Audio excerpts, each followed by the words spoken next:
At CoCoTALK, we'd like to thank the patrons who sponsor our show, so our heartfelt gratitude goes out to Al Hartman, Alan Huffman, Blair Ledoux, Boaton John, Brendan Donaghy, Brian Weasler, D. Bruce Moore, Davey Mitchell, Diego, Patrick Randolph, Dinty, Eric Canales, Frodo NL, Glenn Hewlett, Graham Vebke, Grant Leedy, Henry Strickland, Jason Downs, Ken Reichert, Kyle Etter, Malfunk, Michael Pitsley, Rick Hewlin, Paul Fiscarelli, Paul Shoemaker, Paul Thayer, Richard Lorbieski, Jenna Farron, Rob Inman, Alan Murphy, Stephen Wagner, Terry Steen, The Backyard Shed Gang, Tom C., Tom S., Tim Lindner, and Tony C. Thank you ever so much, patrons. CoCoTALK is an unscripted live broadcast. Anything can and will happen. The views and opinions expressed by members of the panel and the live audience are their own and not necessarily those of the CoCoTALK show, its sponsors, affiliates, or subsidiaries.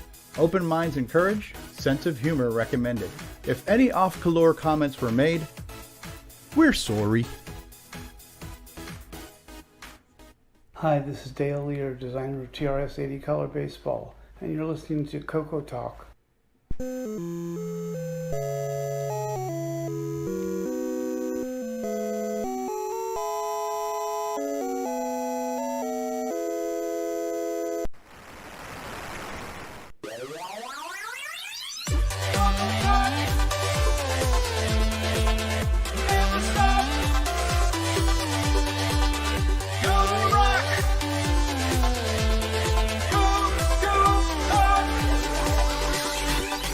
This is CoCoTALK, the only show in the world featuring David Ladd. It's time to grease your weasel and do whatever yo please'll, cause we're about to rock your 8-bit world.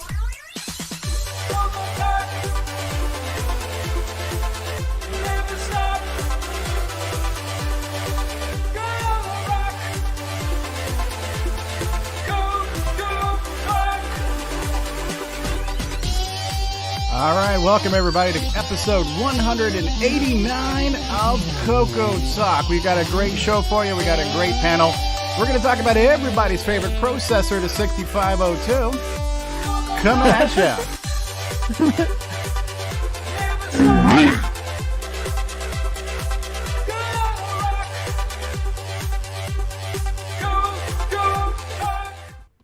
All right, you heard it here first. The world premiere debut of the brand new CoCoTALK theme song by Bruce Moore. What'd you guys think?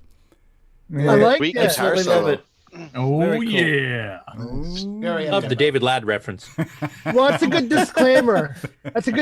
David Ladd is here, so decide if you want to watch the show or not. We have to warn everybody. That's right. Start the local recording? No, I did not, but I can. I'm having some, I don't know if you guys are seeing this here. I'm having some major frame rate drop issues right now. So hopefully the show is going to continue to go on, but my streaming right now is, it is what it is. So Mark B, maybe be ready to jump over to the hot spare if we need you to. It is hot. All right. So welcome, everybody. So what'd you guys think? You guys like Bruce's new rendition? Yes. Very much. Absolutely love it. Yeah. Thumbs up. Tempo. Oh, yes. Very talented, Bruce. I already missed the old one. 2 thumbs up for me.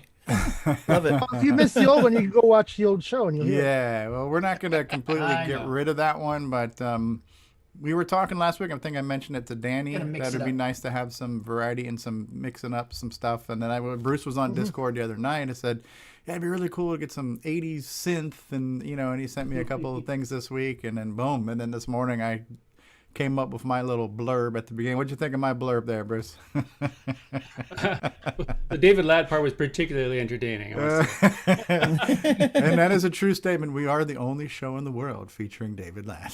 I find that the fresh intro makes up for the stale content after. Yeah, put a positive spin on it. That's funny. Yeah. So thank you for doing that, Bruce. We're glad you could be here. So, a matter of fact, we're going to go around the panel, but since Bruce is here, and I'm not sure how much time Bruce has, I'm going to start off with my project update right now because I got this wonderful holiday gift sent to me by Bruce Moore, and that is the CoCo 40th Anniversary Coffee Book. And it is lovely. It is loverly. It is a beautiful, beautiful thing, right? It's got nice pages. There's a nice kind of pearl finish to the pages. It's got lots of pictures. You know, it's a nice, easy to read picture book. It's a beautiful thing. Very good quality. Very nice. You know, it's just it's something that if somebody who never knew what a CoCo was, they could pick it up and look at this and go, oh wow, that's really interesting. So great job on making this, Bruce, and thank you for sending that to me as an early holiday gift.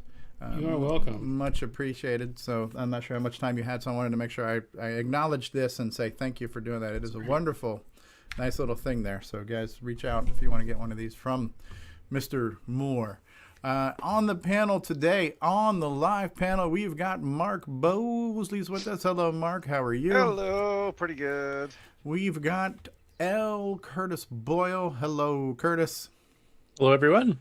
We have a man whose name is so nice, we always say it thrice. It is Nick Marotta, Nick Marotta, Nick Marotta. Hello, Nick. Hey, Stevie. Good to see you, man. It is good to see you, our resident Apple guy, Mark Overholzer's with us. Hello, Mark. Glad to be here. The first woman on the panel, Danny O'Connor, is here. Thank you for being here, for making history, Danny. Hello, everybody from down under. It's good to be here again. Welcome to the CoCoTALK locker room. We've got Rick Yulin with us. Hey, Rick. Howdy from off to one side. There we go. John Laurey is with us. Hello, John. Hey, everybody. We've got, look at the beard on this man here. Rendezvous. Look at that beard. Hey. You are looking amazing, sir.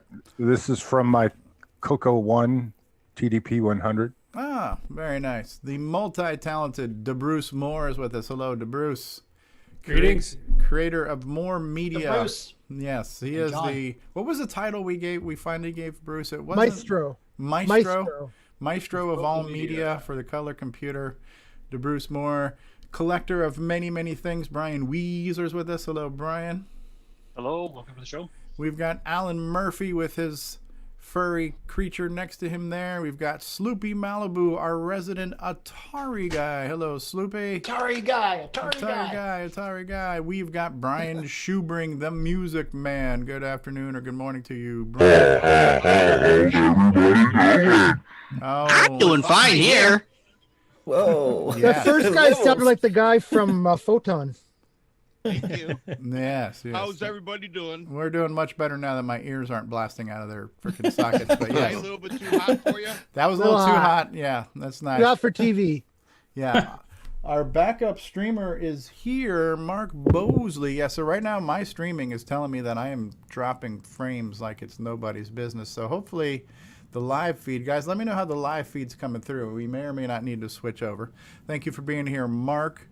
We've got a guy, I wonder how he's feeling right now. David, how are you feeling about today and being on this show today?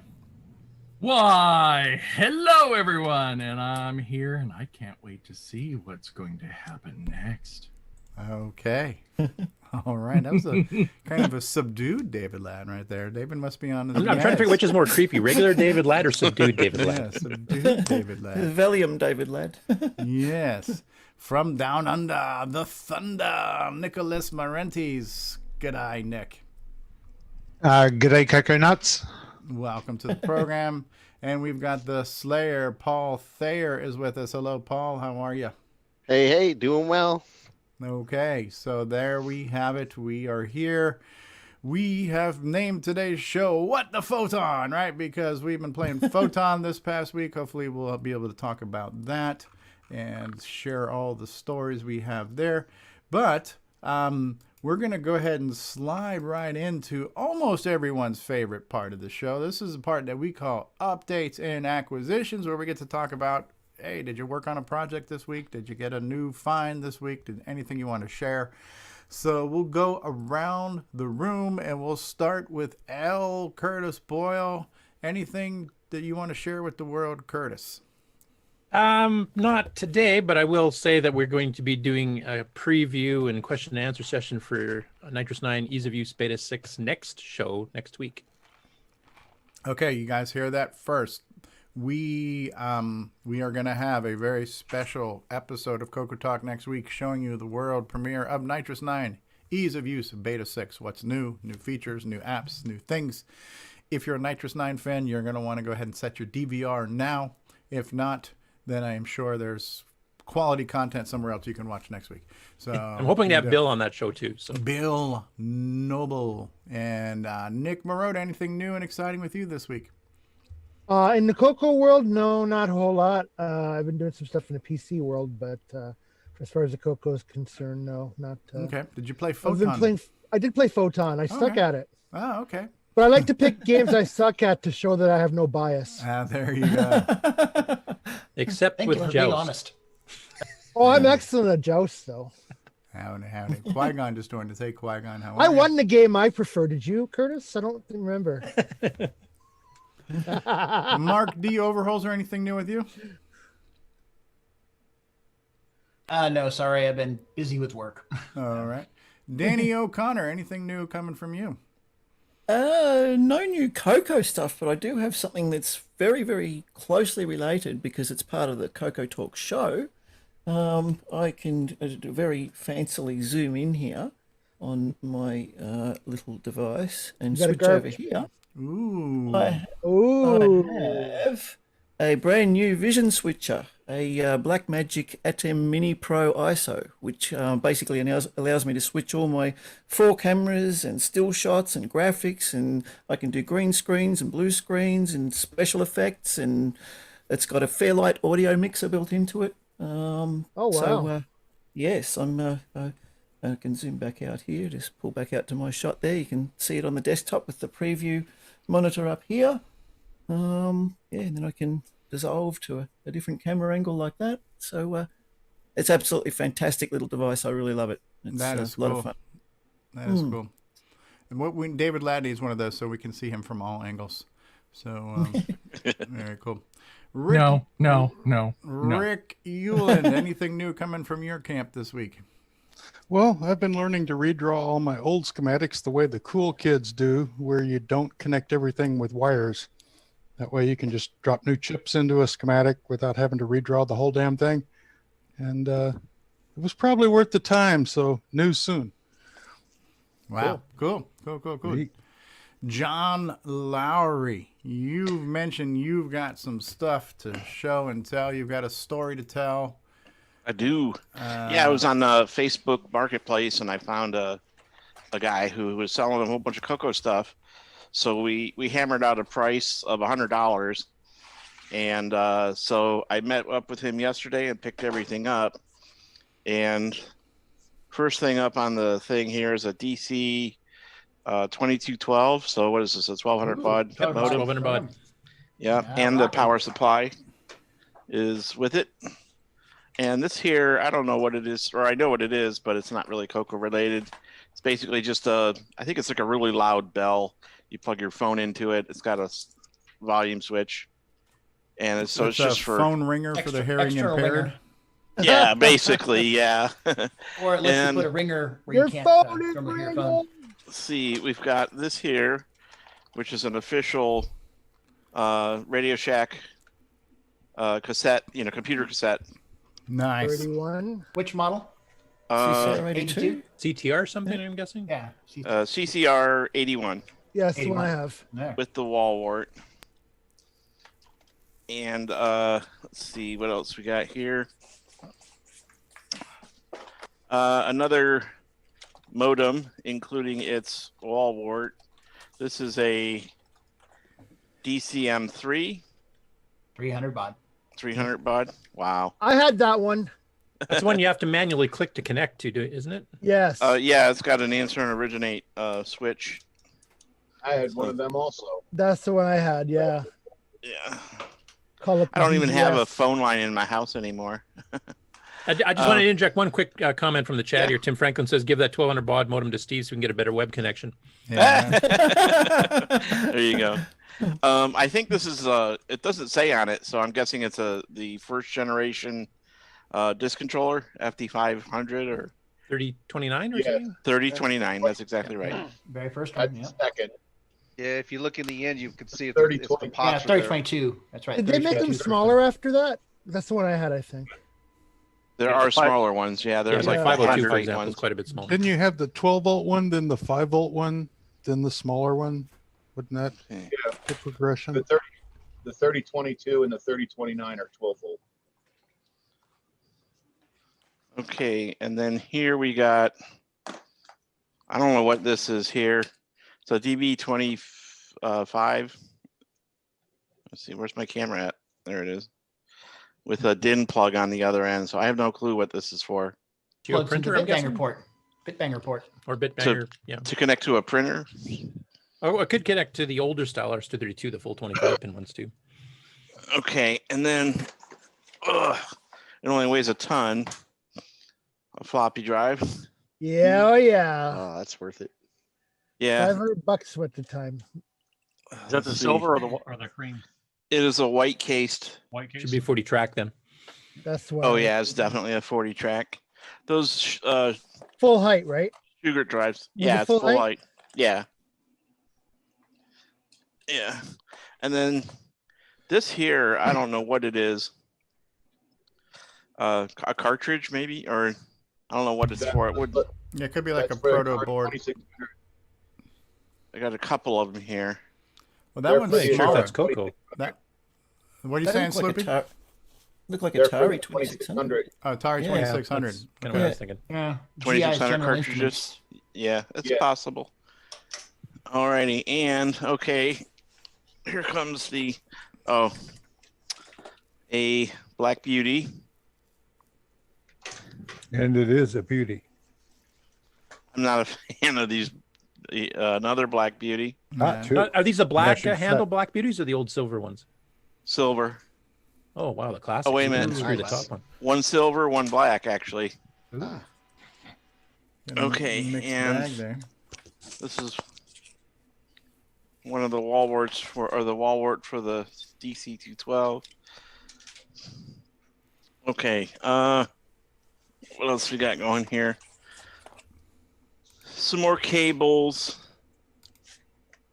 some cassette cables. I'm not gonna waste time on those, but got a couple of cassette cables.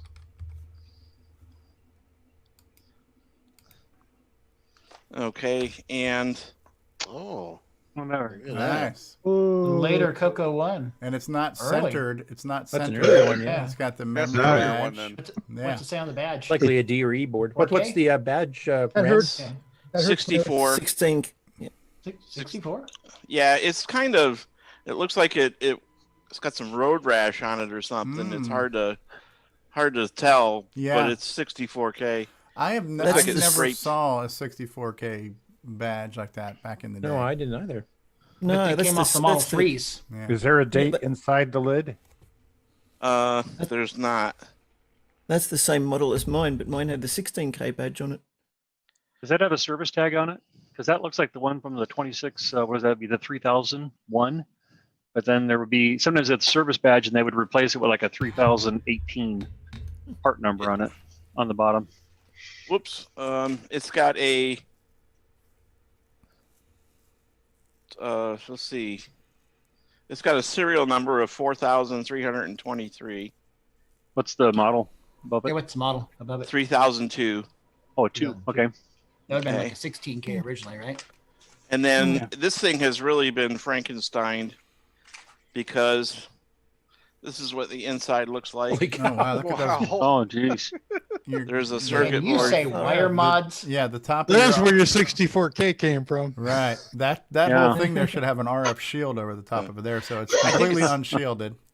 I think it's video related because there's a switch on the side here and a couple of Opposite ports RCA for sound jacks. and audio video. Interesting. I've never seen them like that. And there's a toggle switch here that might be for the inverse video or something. Yeah, I think that's what that's for. One of the YouTubers out there during Septandy had a similar CoCo with a similar mod. I And have. that's what I was thinking exactly. It was It you looks flip like- the switch and it inverts the video. My CoCo 2 has the same things on the bottom, in the tray, and it's composite and sound. Yeah. Well, And think of also, every- I don't know if I can get this on here to show you, but there's some serious, like the entire keyboard's like hand wired to the motherboard. Wow. Oh, wow. It's really kind of strange. I wish I could show it. Yeah, I Here, kind of see let me it. see. Yeah. Yeah, I can see that. Is there a Wow. wire going to each individual key? Get rid so of the this PIAs. Does it work? You know what? I haven't plugged anything in and turned anything on yet, so I don't know if things work. But I plan on eventually. I'd like to remove that modification, return it back to standard, and then maybe, who knows, maybe CoCo VGA. Down the road. Keep in mind though, those green wires going to that circuit board is probably your 64K upgrade, so you want to be a little cautious about what you remove. Okay, well that'll be definitely a project for later on down the road. Okay, so the last major piece of hardware, and then we'll get into the software. Actually, Good do haul have for $100. But wait, there's more. Is that what you're saying? Yep. CoCo 2. That's the beauty of a CoCo 2 right there. That's nice. Nice. Okay, 3127B. Just real quick, I just want to T1 mark the chip. time here. 2:21 p.m. I believe the stream is stabilized. We got a green light. Hopefully we're good now with the buffering. I That think is the beauty. they might have the T1 chip in it. It's 3127B. Yep. So if anybody my- knows, is my it 64? Is it going to be 64K? Yeah, it should be 64K. Yes. Yeah. 64K Okay. and lowercase, right?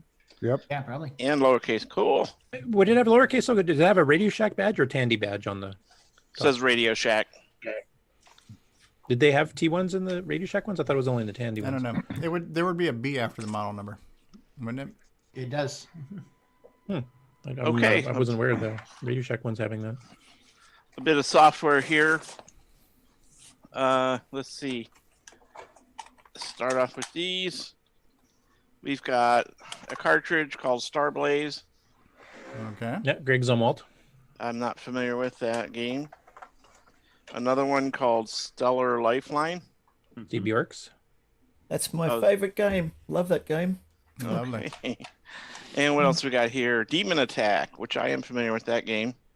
I used to play that on Atari. Yep, good one. Yep. And Downland. Crikey. Nice. Downland cartridge. There's a version? popular one. Yeah, that's the older 1.0 by the looks of it, so that won't work on a CoCo 3. Oh, okay. It will plug in, really? though. Yeah. The cartridge won't work on a CoCo 3? No, Yeah, they had to patch the ROM software, so there's a version 1.1 which has a different label that actually fixes it, so it does. So. Huh, interesting. Okay, and another Steve Nice. Bjork. Zaxxon. Oh, there you go. In the Zaxxon in the blister package. pack. Yeah. In the package, yeah. It's not too yellow, is it? That's cool. There's a bit of yellow on the back there. Yeah, not a mine's lot. all yellowed. Yeah, very nice. And then from the same guy, Pooyan. Ooh, Pooyan. I've never in the seen that package. in a retail package before. Yeah, nice. that's Nice. something. When I saw those, I was like, wow, that's really kind of cool. Yeah, absolutely. And then some other odds and ends, like a quick reference card. Yeah, those are nice. Let's see. Yeah. The instructions for like Starblaze and Yeah. Stellar Lifeline. Nice. Another quick reference guide of some sort. You're off camera. Extended basic. Oh yeah, Extended have that one. Okay. I've never seen that one with the green background. And Cave Walker instructions Oh, for a neat. game called Cave Walker Yeah, that that's I'm not the- unfamiliar with. And Kind of a Downland sequel. instructions for Downland. Nice. No cartridge, but instructions For Daggerath. for the game of all games. Nice. Oh no, cartridge is missing. Do you have the cartridge? No, I don't. Demon Attack. Demon Attack. That's why I was like, when I saw the instructions for it, I was like, oh, I hope that cartridge is in here, but it's not. And then some kind of dot matrix printout for something for Greggy term. It's like the It's a entire. terminal program by Greg Miller, who's Oh, wow. actually So active that's in our like Facebook group. the whole instruction manual printed, huh? Yeah. Yeah, it's the entire instruction manual printed on a dot matrix printer, Wow. which is interesting. It's been a long time since I've seen dot matrix output. And okay, let's see here. Almost done. I got let's see, about 5 cassettes. I have no idea what's on them, and a 5 1/4-inch disc box full of discs, and then the manual for the DC Nice. That's in good shape. 2212. That's in Are good they shape. Radio Shack cassettes? They are. Whoop, hang on. Oh, Ken Reichard says that Cave Walker was a little bit more family friendly than Street Walker. Yeah, they're C20s. 4 of them. Oh, yep. Nice. Look at those. And then introducing your color computer 2. Nice. Yeah. Hello, color computer 2. Nice to meet you. Good shape too. Getting started with ECB. Nice. Yeah, also in great shape. That's And color basic. something called Compact. What'd you say, Ron? Like a communication. Compact's a term program that Tandy sold. Not a very good one, but it was one of the earliest ones that you could buy. And a disc manual. Nice. That's her disc basic. Disc system manual. Alrighty. That is... for actually $100, but I wound up giving him 120 because he shaved like 200 miles off my driving. So I told him, I said, hey, you saved me so much money in driving and gas. I said I threw another $20 in. That was nice. So for $120, that's what I got. That's a lot of good stuff. Nice. It all. It's interesting. One piece of CoCo 3 docs got in there. That's that color basic quick ref, which I believe green is from one? CoCo 3. Yeah. Okay. Everything else is CoCo 2. That's Yeah, because he only had a CoCo 1 and a CoCo 2. His ad said upgraded to CoCo 3, but I knew that's got to be BS. Now, did you do the obvious thing and tell him about CoCoTALK so he can get interested and then cry because he just sold it all away? Yeah, no, see, I didn't mention it because I didn't want him to do exactly that. Yeah. It's like, oh, maybe I'll change my mind about selling it, and I had just driven 50 miles, so yeah, I was leaving with that stuff if I had to shoot him. It's like the old story when they say whenever you meet somebody on Craigslist, it's like, well, one of us is not walking away from this meeting alive, right? So that's always what you worry about when you meet somebody on a Craigslist deal. Very cool. Thanks for sharing there, John Laurey. Great haul, great pickup there. Very nice. Thank you. Prior to this, had you had a lot of physical CoCo stuff, or is this like the beginning of a physical collection for you? No, I do currently have a CoCo 2 and 3. The CoCo 2 has CoCo VGA.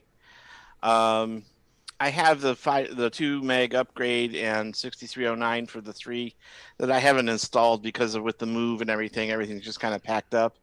But yeah, I have a CoCo 2 and 3 that I've purchased in recent times. And then back in the day, I had a full 2-disc multi-pack interface CoCo 3, with a bunch of discs and such that I wound up giving away at one point. Because I didn't think it was worth anything at the time. Yeah. And B, a friend wanted to get a computer for her kids but couldn't afford it. So I was like, well, it's old and it's ancient, but your kids are like 10, so it won't matter to them. Right. And so I gave it away to her so that she could have a computer for her kids. And that was late 90s when I did that. Very cool. Well, thanks for sharing that. Ron Delvaux, anything you've been working on this week? Yeah, Paul Barton and I got together and we had a little CoCo thing. And I brought in my disto controller and we took out the CDOS and my ADOS that I had made in 1995. And he put it on he's got a burner, EEPROM burner. And he read my chips and saved them off for me, which was nice. And I gave him some couple of chips to play with, and I saw the gizmo he's working on, and since then he's made a new page on the MIC.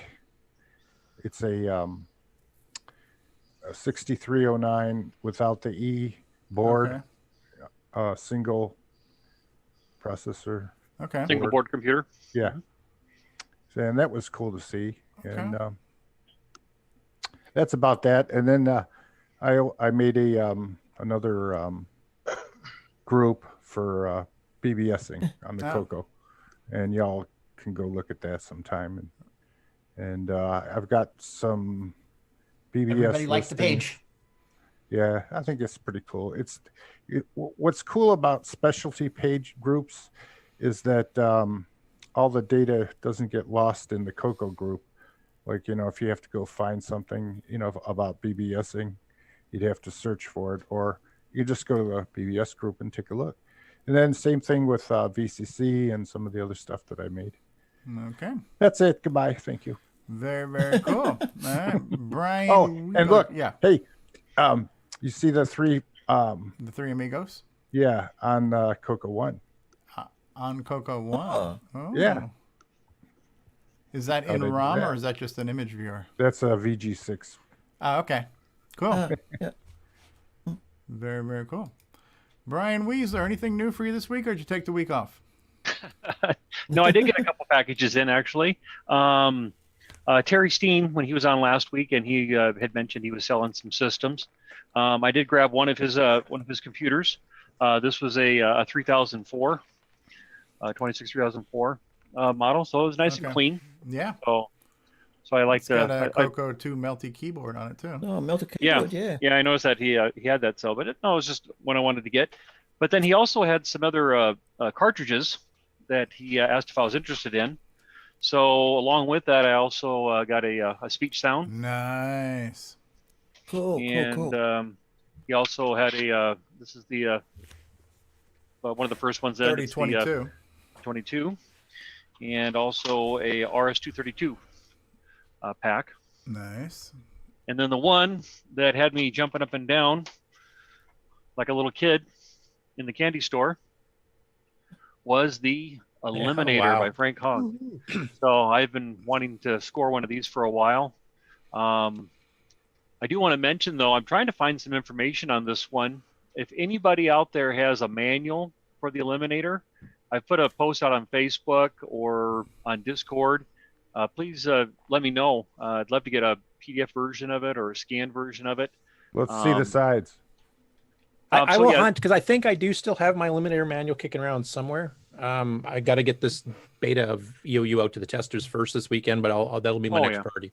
Okay, sounds good. Yeah, this one here. Yeah, this had the Eliminator. So I think Curtis has some comments on his Facebook page or something, or not his Facebook website about this one, because it does have two serial ports on it, and it also offered a parallel port, and then on the side here you have a drive controller, and if I remember right, I believe it would handle 2 hard drives and a couple floppies, all at the 3 same hard time. drives and 4 floppies, and it needed 4 a floppies. WD-1002-05 board. Okay. Attached to that would help control them, and they're all no halt. Can we see the edges of it? There you go. So there's that one, and then here's right. your. So they're all like pin connectors. And one thing I was going to point out here, if anybody can kind of look in right about here, you see a really big, thick chip in there. That's our beloved favorite real-time clock. As a real-time clock, it has an auto boot ROM. You can jumper which drive it auto boots off of, any of the floppies, any of the hard drives. The 2 serial ports are 38.4 kilobaud. They do not have the 6551 bugs in them. It's a beautiful board. We ran our work computer off that for a decade. You still have it? I still have the Eliminator. Yeah, some of the drives have died since, but Bill and I are going to try to do a resurrection of them here sometime in the spring. Very good. Yeah, so I'm very excited about this one here. That was a fun one. And then something else I'd also posted on Facebook. There was a listing out on Facebook there that, or not Facebook, excuse me, eBay, that a person had ears cartridge. That ears packaged by Speech Systems. What did you say? I can't hear you.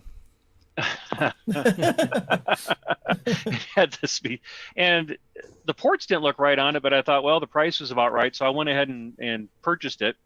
And then when I got it, I clearly realized that it was not the ears cartridge, but instead it was Speech Systems, but it was their stereo pack that they had sold at one time. So it didn't have I'm a little disappointed. It didn't have the picture on eBay had the nice gold label that they put on a lot of their products. But I did fire up Musica and plugged it into my speakers, and plays nice sound in stereo. So it's like an Orchestra 90 clone, basically.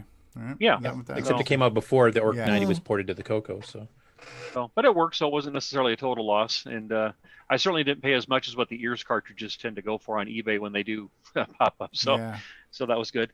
And just 2 more quick items, or 1 more quick item. We love our MC10, and so I was able to get a carrying case for it, so I can carry it wherever I want to go. Nice. So a nice little fake leather Radio Shack. You'll go far, Fletcher. You'll go far. Or you take the MC10 on your LAN parties. There you go. and you know what? I'm sure you got a pretty good price on that, so I should probably throw in. With rising entertainment costs, that's a real bargain. That's definitely what John Laurey got. So yeah. There you go. That's all I have to share today. That's cool. I was looking for the head, shoulders, knees, and toes cartridges, and apparently you didn't get eyes, ears, mouth, or nose. But no, got shorthanded there, I guess. So. Yeah. Okay. Fantabulous.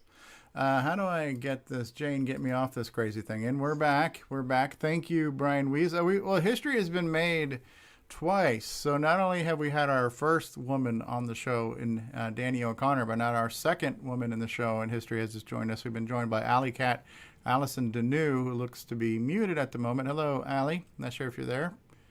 You don't go far, Fletcher.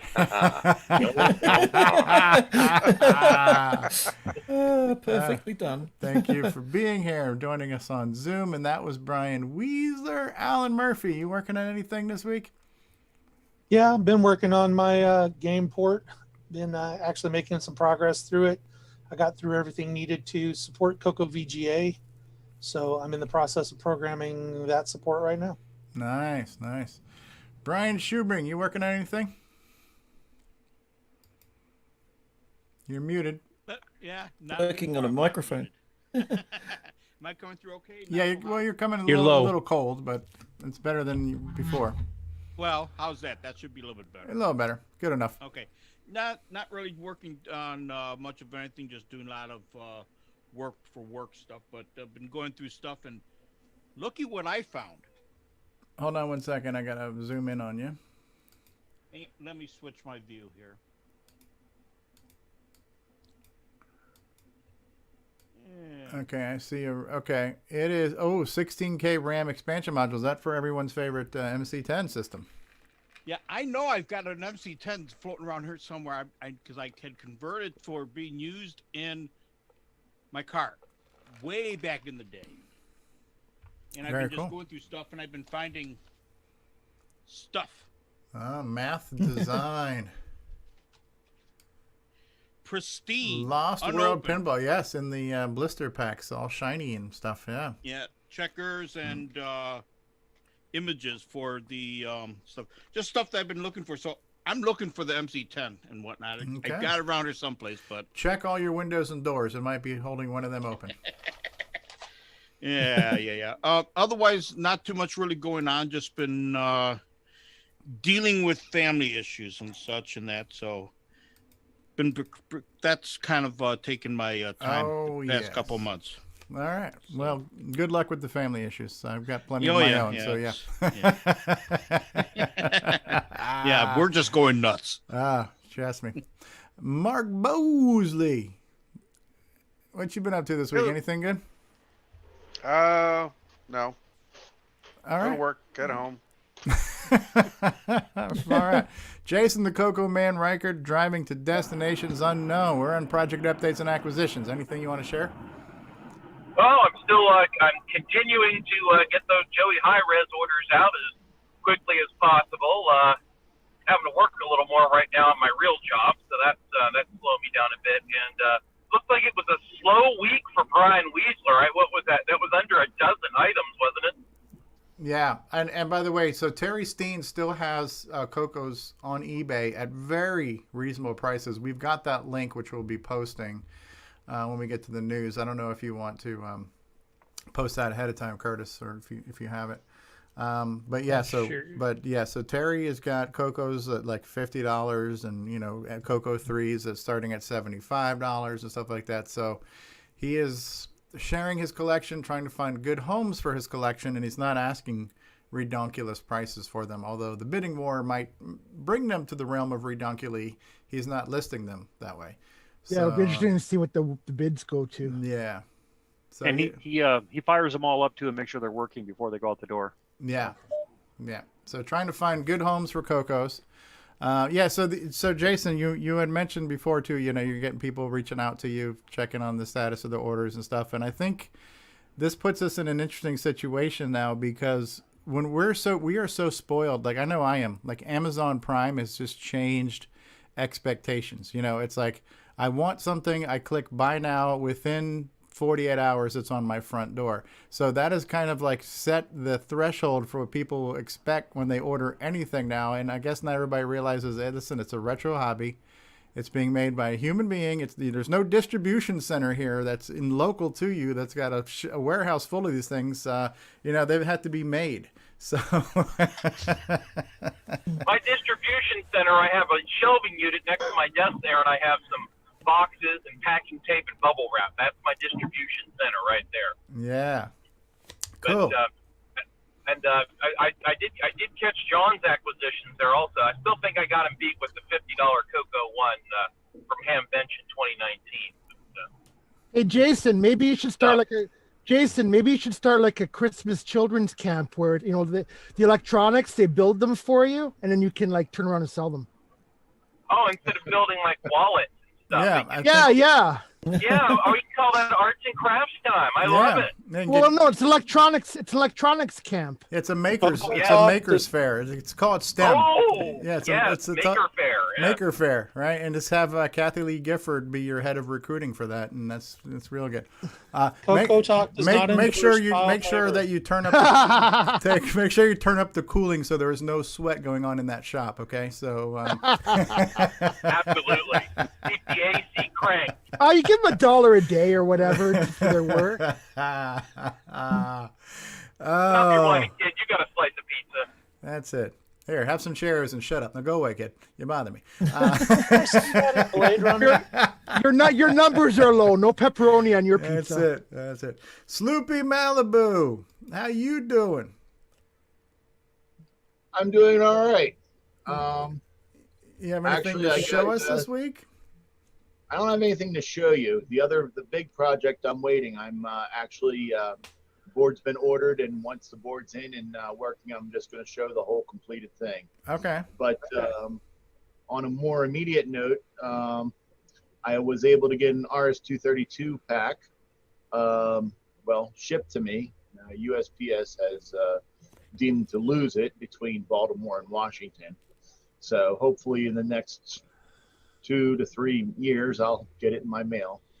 And the other big thing is the aforementioned eBay auctions you were speaking of Terry. Yeah.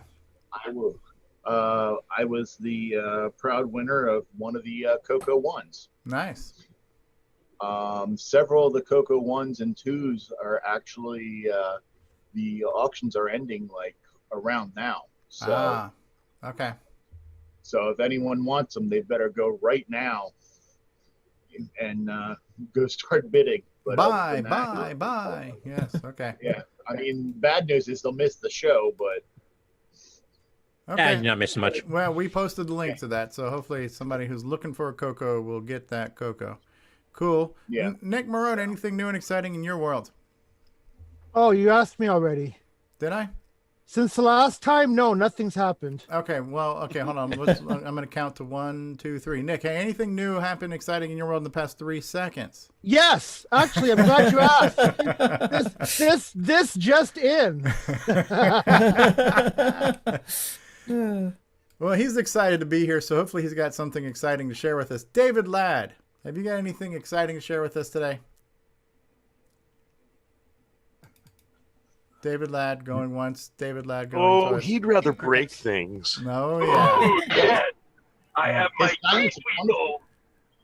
Oh, dear Lord. Nick Marentes, have you bought your own private tropical island anywhere with all of your revenue from your games? No, I've got to buy the Learjet first so I can fly to the island. So I've got to organise the transportation first.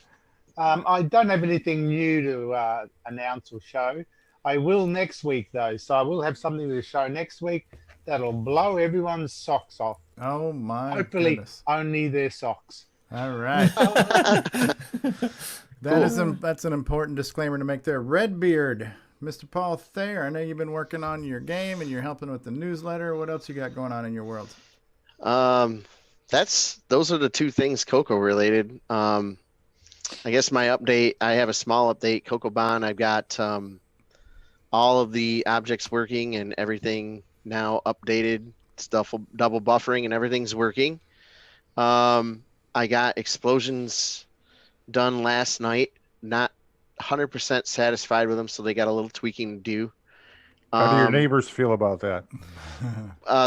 They are silent explosions, so I think they're okay. I have some of those in my underwear several times a day. So. Oh, great. You're oversharing again, Stevie. There we go.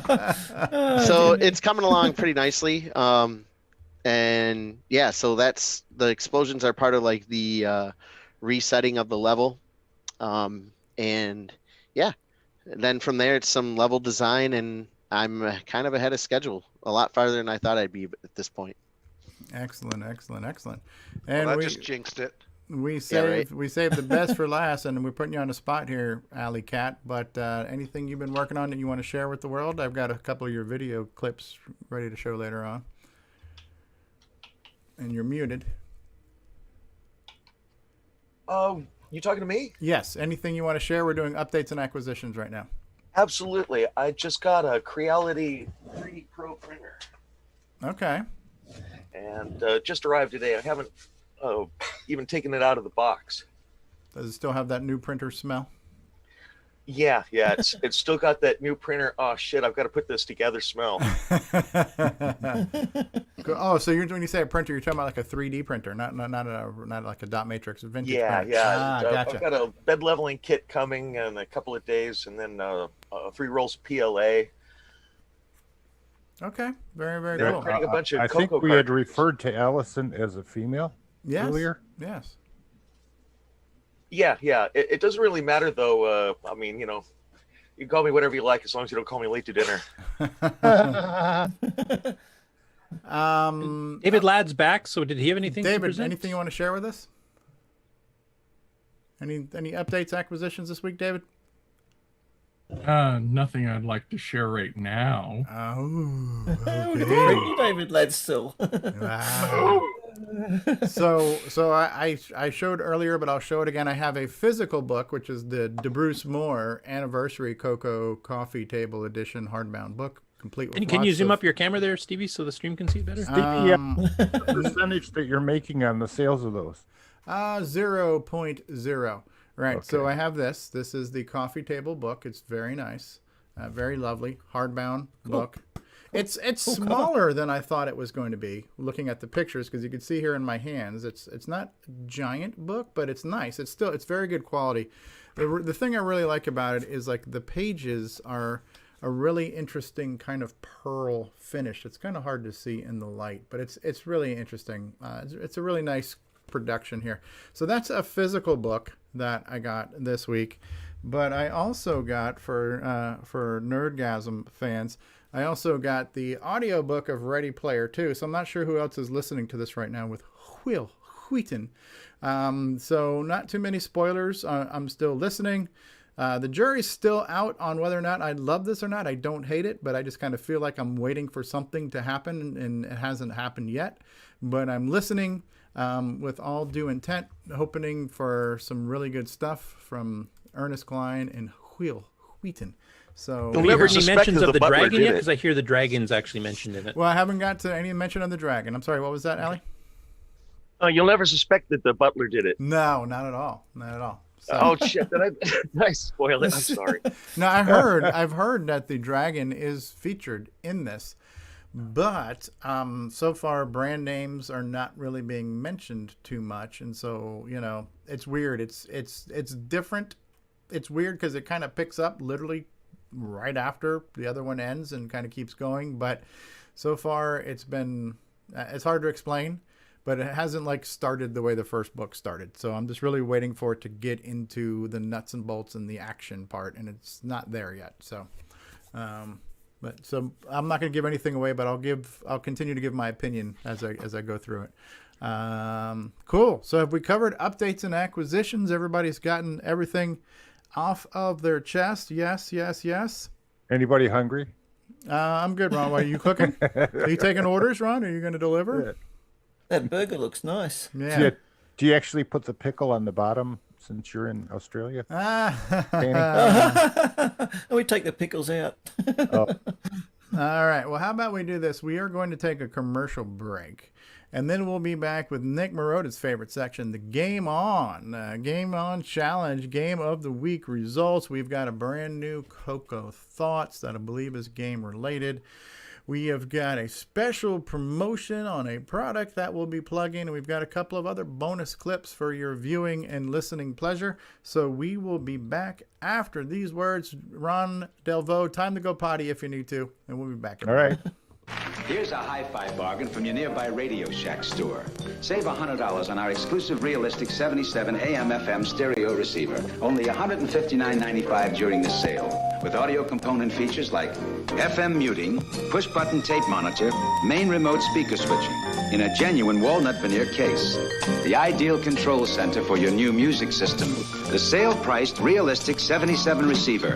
Only at Radio Shack, a Tandy company. Tired of your color computer art input device being low res? Joey has you covered again. Switch between 3 joysticks or mice. Select the left or right port on your CoCo. No more swapping joystick ports. Switch between standard and high resolution mode. Supports the Tandy and the Max high resolution mode. Pre-order yours today at cocoman.biz. The music is back.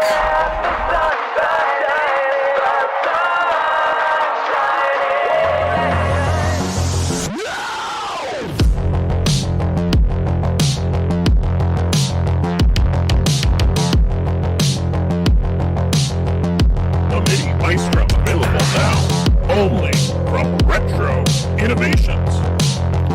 Go the4retro.com. Fletcher, I don't need that report tomorrow. That's great, JT. I need it tonight. Oh, JT. Fletcher like saved over 300 clams, you dig, when she got her a Model 100 from Radio Shack, like a good little consumer. It's like a word processor, a phone directory, and dialer. You dig, man? It even like, can groove with your office computer. Fletcher? Fletcher. You'll go far, Fletcher. You'll go far. ESP 8266-01 RS-232 TTL Wi-Fi network 4-pin DIN Fitbanger DB9 PC IP DriveWire. Oh, I'm much happier breaking stuff. Hello, I am the Speech and Sound Pack, and you are listening to CoCoTALK.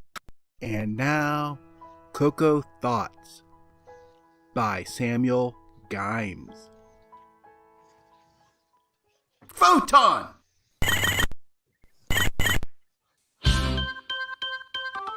Oh no. Good choice. Yeah, good. He's out.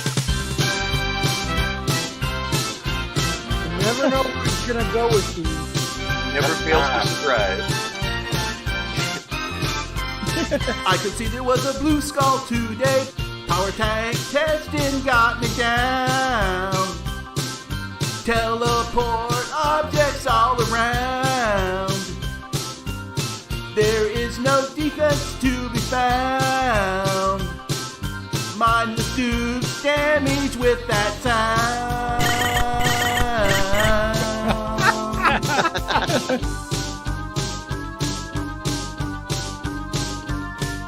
Next day, Fortress was a hot mess. Backed up plasma droids put me in a bind. Hidden exit way is hard to find. Time goes on, my power bar decline. The end of the maze I could not find.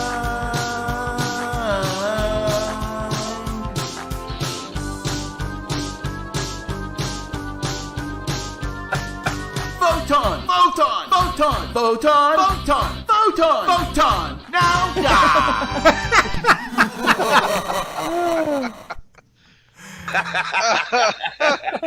That's gold. I think that's my favorite yet. Oh, dear Lord. Thank you, Samuel. That was awesome. Oh God, I'm dead. You know, it's funny. People try to guess what parody you're going to do. We were and brainstorming all week on this. We come to the conclusion that you just cannot be predicted. You just cannot. He said defense. He's my buddy now. Oh, Ron approved. Well, before we go Simon Cowell is coming around. Yes. I was going to say, our resident music critic, how did that fare for you, Ron Delvo? Well, his music still sucks, but he mentioned defense. Oh, wow. He mentioned defense. Yeah. Something Come positive on, to man. say. That's what's known as a backhanded compliment. Well, so before we get into the results, we have a few more bonus clips to show for you. Number one, our sponsors demand that this is done right now. So this is for a sponsor. This is what pays the bills, folks. Yeah, I'm a sellout. This is what pays the bills, folks. But here you go. Had enough of 2020? Well, now you can get the Nightmare Highway. Nightmare Highway. CoCo Fest Edition digital copy for $1 off until the end of the year. But this edition never appeared at CoCo Fest. Buck off. Wasn't the original version free? Buck off. Haven't you been pushing this trash for over a year now? Buck off. Get it at CoCoCorner.itch.io. Remember, you've still paid too much. Oh my Shameless. Shameless. My goodness. But we got more. We got bonus clips. I've got clips I've been holding on to, and I've been saving these for Ron Delvo because Ron Delvo is a huge fan of the song parody. And we did have, let's say, a few weeks of Joust, and we had a week off, so I think we're ready for a little bit more Joust. So that's the setup to this next clip. So enjoy this earworm for your listening pleasure. And Ron Delvo, please feel to chime in with your honest and opinions on this one here. Whoops, hold on, wrong clip. That's pretty good. Like that one. CoCoTALK, we'd like to thank the patrons who sponsor our show. So our heartfelt gratitude goes out So the song is to Stevie, I'm glad to be here. How are you Let it doing? run. Brendan Let it Donahue, run. Brian Weezer, Thanks for coming to rehearsal. Bruce Moore, Davey Mitchell, Diego, Patrick Rand. Stop. After all, this is a professional show.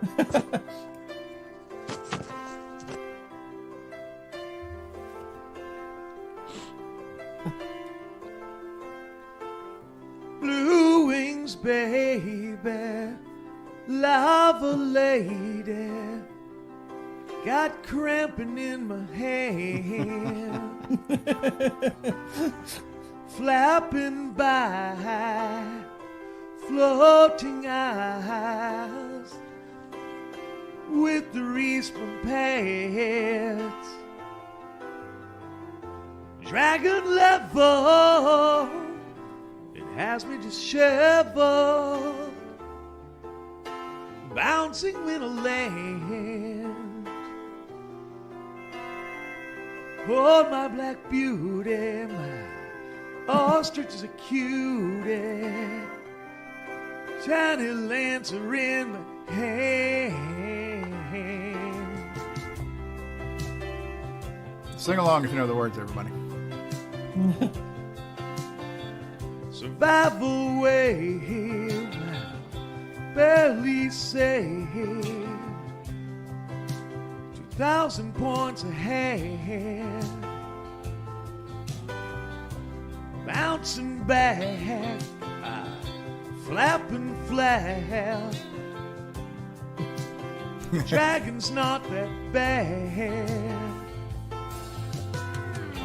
Stop those eggs from sprouting legs, landing in the drain. Islands vanish, I can barely manage to keep from flying through the swarm.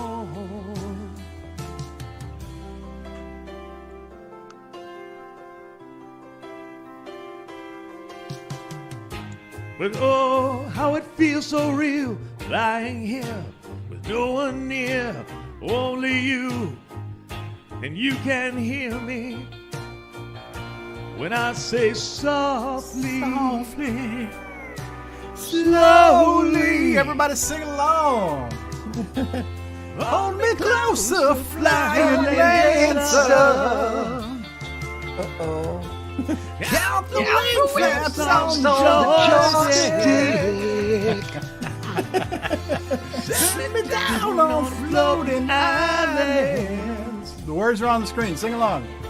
Staying alive, it is a real trip. Hold me closer, flying dancer. Down the wing on joystick. Set me down on floating islands. Staying alive, it is a real trip. Oh, Lord. I tell you, the amount of talent that goes into this show will never be fully appreciated. I like David Lord's comment. May I suggest a group license for AutoTune? A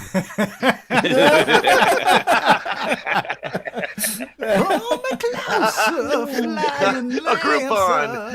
A Groupon. That's a good call. Great. And then parody. 8 Bits in the Basement made a comment too earlier. So if I take a copy of Nightmare Highway, they will give me $1 off. Did I get that right? And then Ken make it respond with $1 off.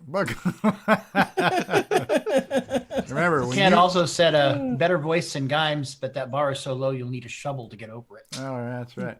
So remember, whenever you say Nightmare Highway, you also say Nightmare Highway. There we go. Very cool. That was given to us by Allison. Thank you very much. Nightmare Highway. Talent galore. Nick Marotta, are you ready for your favorite part of the show? I am. All right, this is the part where Nick Marotta's name is mentioned and he gets to have lots of airtime. So here we go, everybody.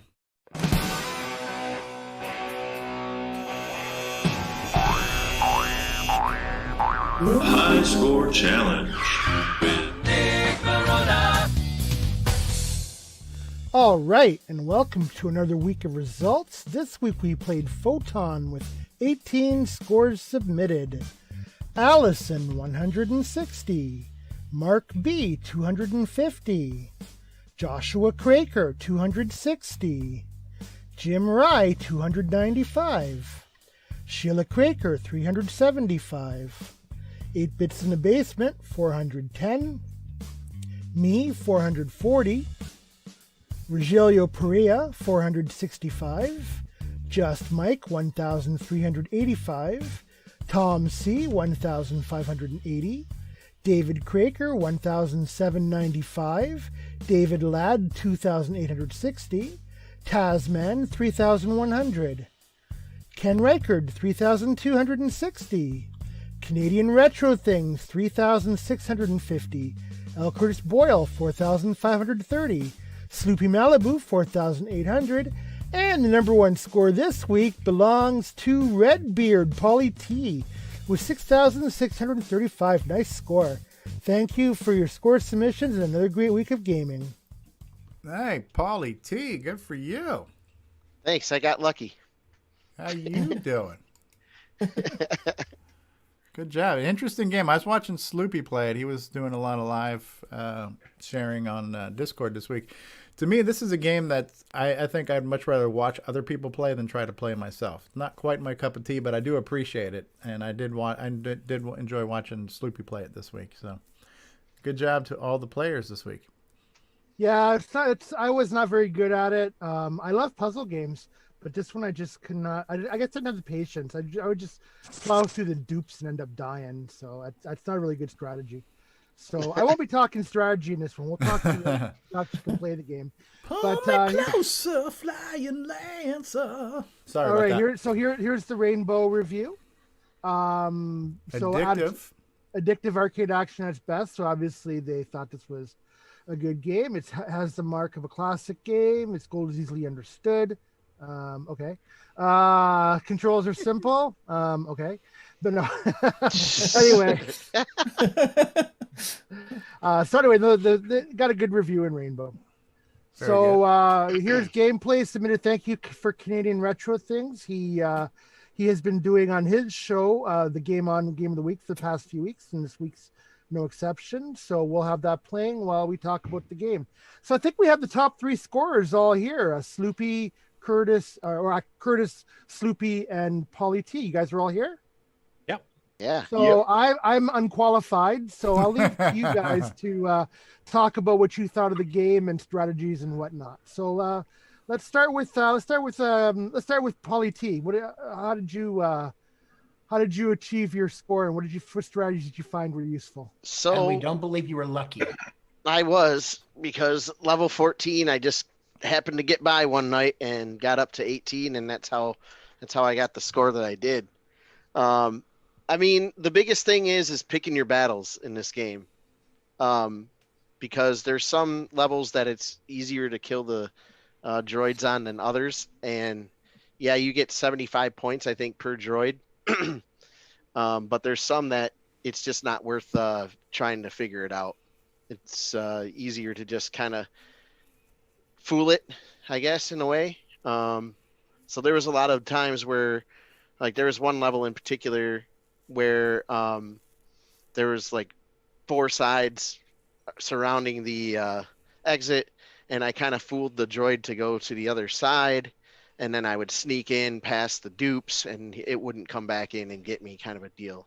And yeah, just stuff like that. Just trying to be simple, and sometimes powering through the dupes was the way to go. Sometimes I took the Nick Marotta strategy. But it was more successful for you, obviously. I guess so, yeah. Because I was like the 5th from the bottom, I think. So, and you know, I was. It is important to kill the dupes or the droids, because you get the power bars. And I mean, if it wasn't for the fact that I had 5 power bars going into level 14, I probably would have never made it past there. I still don't know how I did it. So. Right. Yeah, I can say that I had 5 power bars going to level 14, and I didn't get past it. So. This is completely luck. So do you remember what levels you got to then? What level did you make it to, Polly? I made it all the way to 19 last night, but when I submitted my score, it was 18. And how about you, Curtis? What level? I made 14. In the past, when I used to play this game regularly years ago, I actually used to make it up to like 22, 23, I think, when the first time warp thing shows up. But I've totally forgotten some of my strategies. So I was trying to relearn them all, and I just didn't have time. So sucks to get older too, right? Yeah. The reflexes are down. I'm half blind. Yeah. Sloopy, do you remember what level you made it to?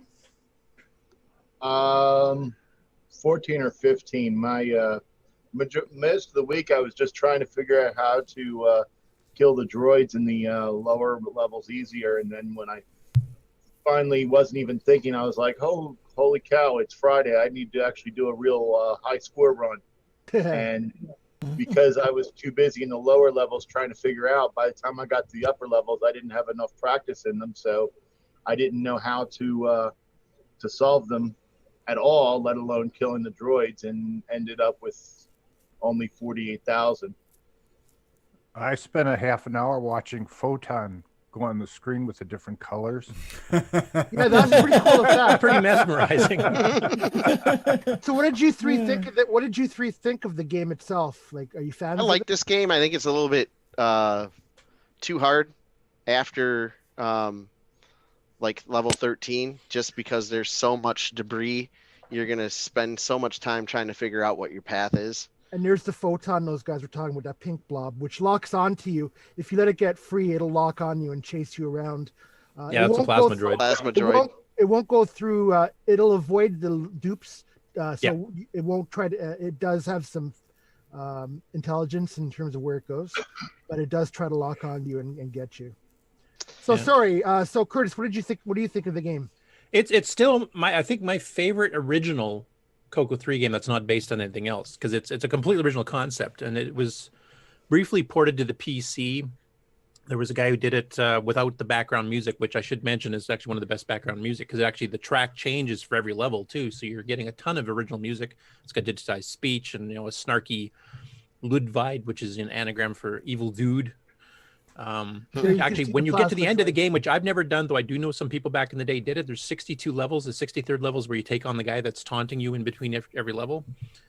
And there's a bunch of other things that happen later on too. But it's actually one of my favorite CoCo 3 games. It's kind of like Grabber because it's a multimedia CoCo 3 experience. With all the music, the really good sound effects, digitized speech, originality, super smooth graphics. Like I really like the game. It is hard.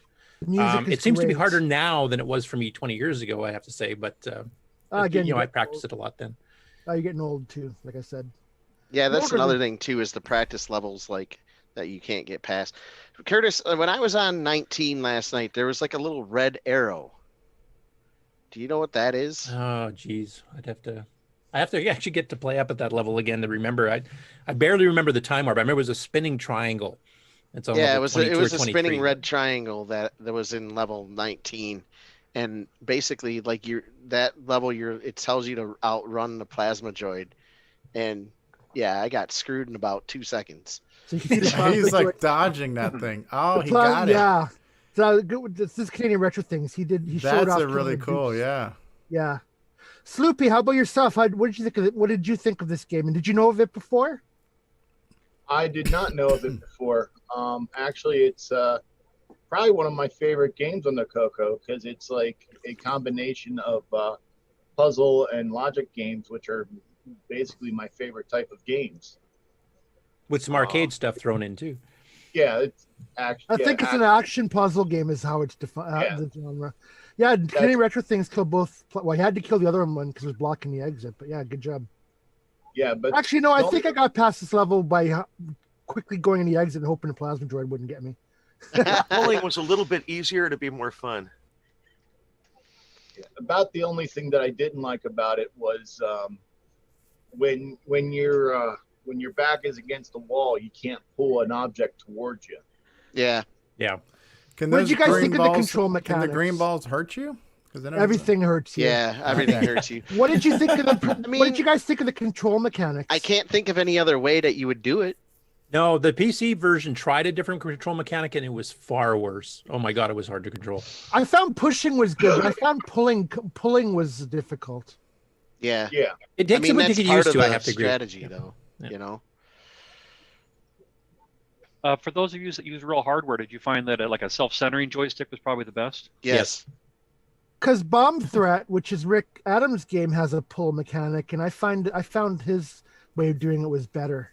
Like you didn't have to be a spaced way to pull things. You go up to it and then just move back, and it would suck it with you. I wish you would have done that. Yeah, I mean, I guess I can kind of understand that too, but then it takes away some of the challenge too. But yeah, I think the game's as it currently stands, you need that extra space to pull, and Rick's you wouldn't. So yeah, I think it's challenging enough. You know, that a mechanic like that, similar to what you're describing, Nick, would probably be better actually. What did you guys use for controllers?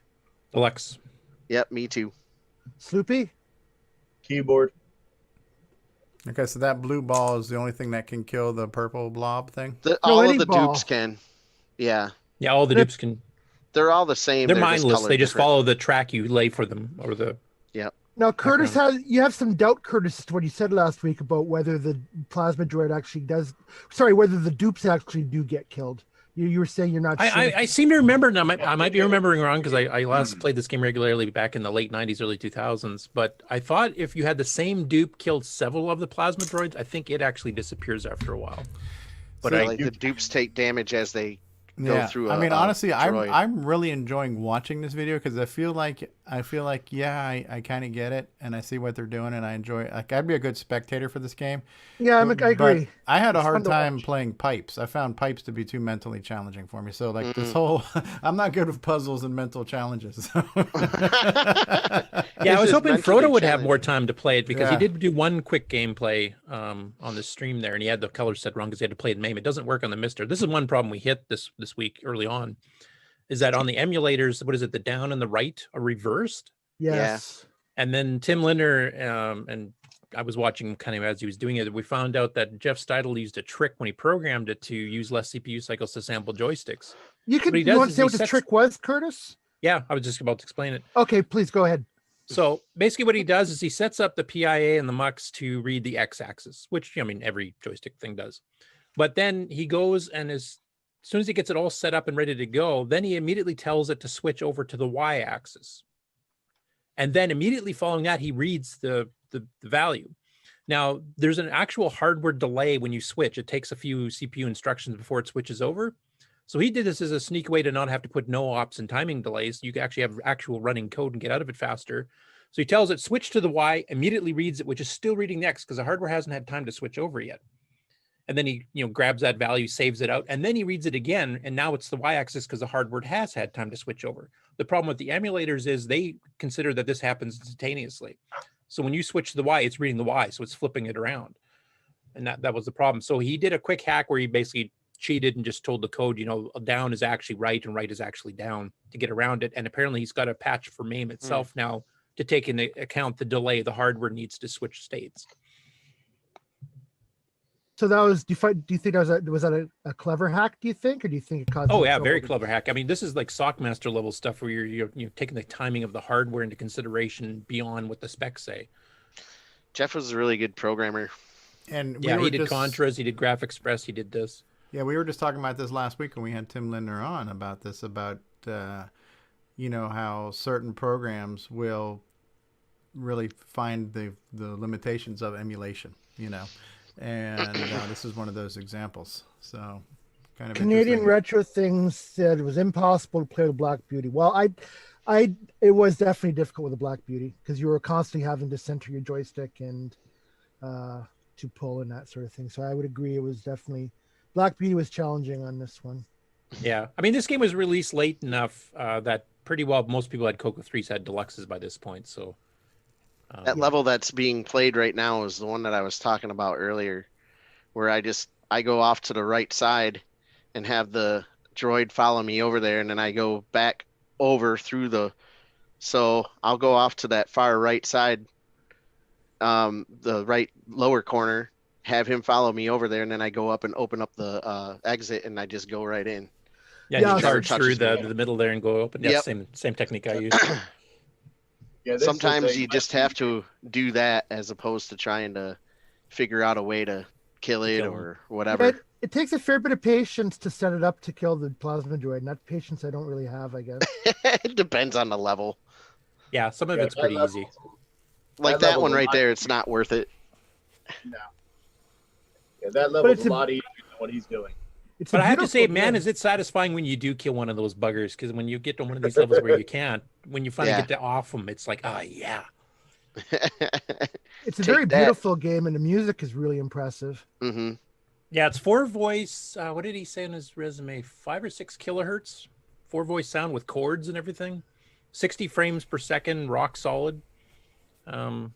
Yeah, it's a really good game, and the original concept, like I said, there's nothing like this on any other platform. There was a PC version that was substandard. It was never an arcade game. It was never on anything else. So it's a unique CoCo 3 game. We'll give Canadian Retro Things a free ad since he since he always provides us gameplay videos. Oh yeah, great graphics. Canadian Retro Things on YouTube. It's a great channel. He does other things besides CoCo, but he does CoCo quite a lot. Yeah, and if you guys get good at it, there's 62 levels plus the 63rd where you defeat the guy you're seeing there, the guy with the spinning balls around him. That's your ultimate. Oh, by the way, goal Tim still. Lindner said you did a fantastic explanation. No, thanks, because I was kind of making up as I went along. So Take it till you make it. Did it fiddle any bits in the process? Yes, it fiddled the mucks. Muxed it right up. Buck off. All right.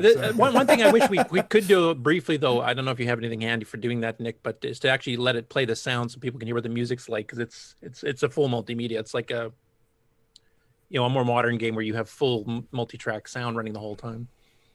Oh yeah, I'm not sharing sound right now. So. What is this guy doing? You're very greedy.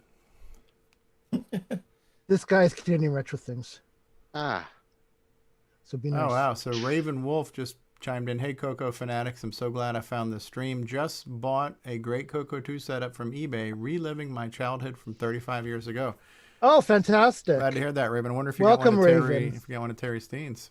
This is the GameON challenge you're watching. If you join us on Discord, you can take part in the games. We do a fresh one every week, and I'll be announcing what the next one is in a few minutes. Very cool. Yeah, I love watching this. I love watching this gameplay. The game itself is kind of mesmerizing to watch, but I know I would get really frustrated if I had to think and try to solve puzzles if I tried to actually play this. So. Yeah, I agree with you. I like watching it. It's very interesting. Well, how far did you get, Nick? Just out of curiosity. I don't know, level 5 or 6. I don't know. I only had like 400 points, 14. I don't even remember what my score was. Yeah, as I mentioned, I think it's a very low some scoring game. As I mentioned in some of the chats on Discord this week, this is not a game I normally go for scores in. I usually see how many levels can I get through. Because you only get, what, 25 to hit when you have to hit the exit or something? Like, it's very low. Yeah, and the plasma droids are 75, I think, like Paulie said. But for me, it's the exploration part of it, where you get onto that next level. Like, you can pick the first 15 levels when you start, so you can kind of see them all. That's one nice thing about it, too, because a lot of games back in the day, you had to earn your way through everything. And if the game's hard, you'll never see the later levels, so you kind of feel ripped off. This one, you get to play the first 15, but then when you start exploring the levels past that, and you're seeing stuff that some people have never seen, type thing. Cashman was like that too, being able to jump to certain zones. We just rank by score for fun, but it's meaningless. No, yeah, some games lend themselves more to it than others. This is one that you can go for score. Like if you're trying to be perfect and kill all the plasma droids, then you'll get a better score. But it's like Paul said, I prefer seeing if I can get on the next level rather than trying to figure out for 15 minutes how to trap the last plasma droid. The first time I saw this game was when I think Curtis, you were on Amigos Retro Gaming, was doing some CoCo. Yeah, Boat loved it. He loves puzzle games, and he was playing it. He got so distracted by the music because he's not used to a CoCo being generating music like this. He's bopping and said, "This tune rocks, man!" And then he died. So I thought it was an interesting concept. I never played it before, so I chose it. And we're due for a CoCo 3 game this week. And I thought it was a very, very interesting, pretty-looking game, and I thought, we'll do it. So, this is like and then after I picked it, it turned out that some people in chat were saying, "Oh, I love this game," and great choice, and so it worked out really well. Yeah, this game is like David Ladd level pretty here, so it's.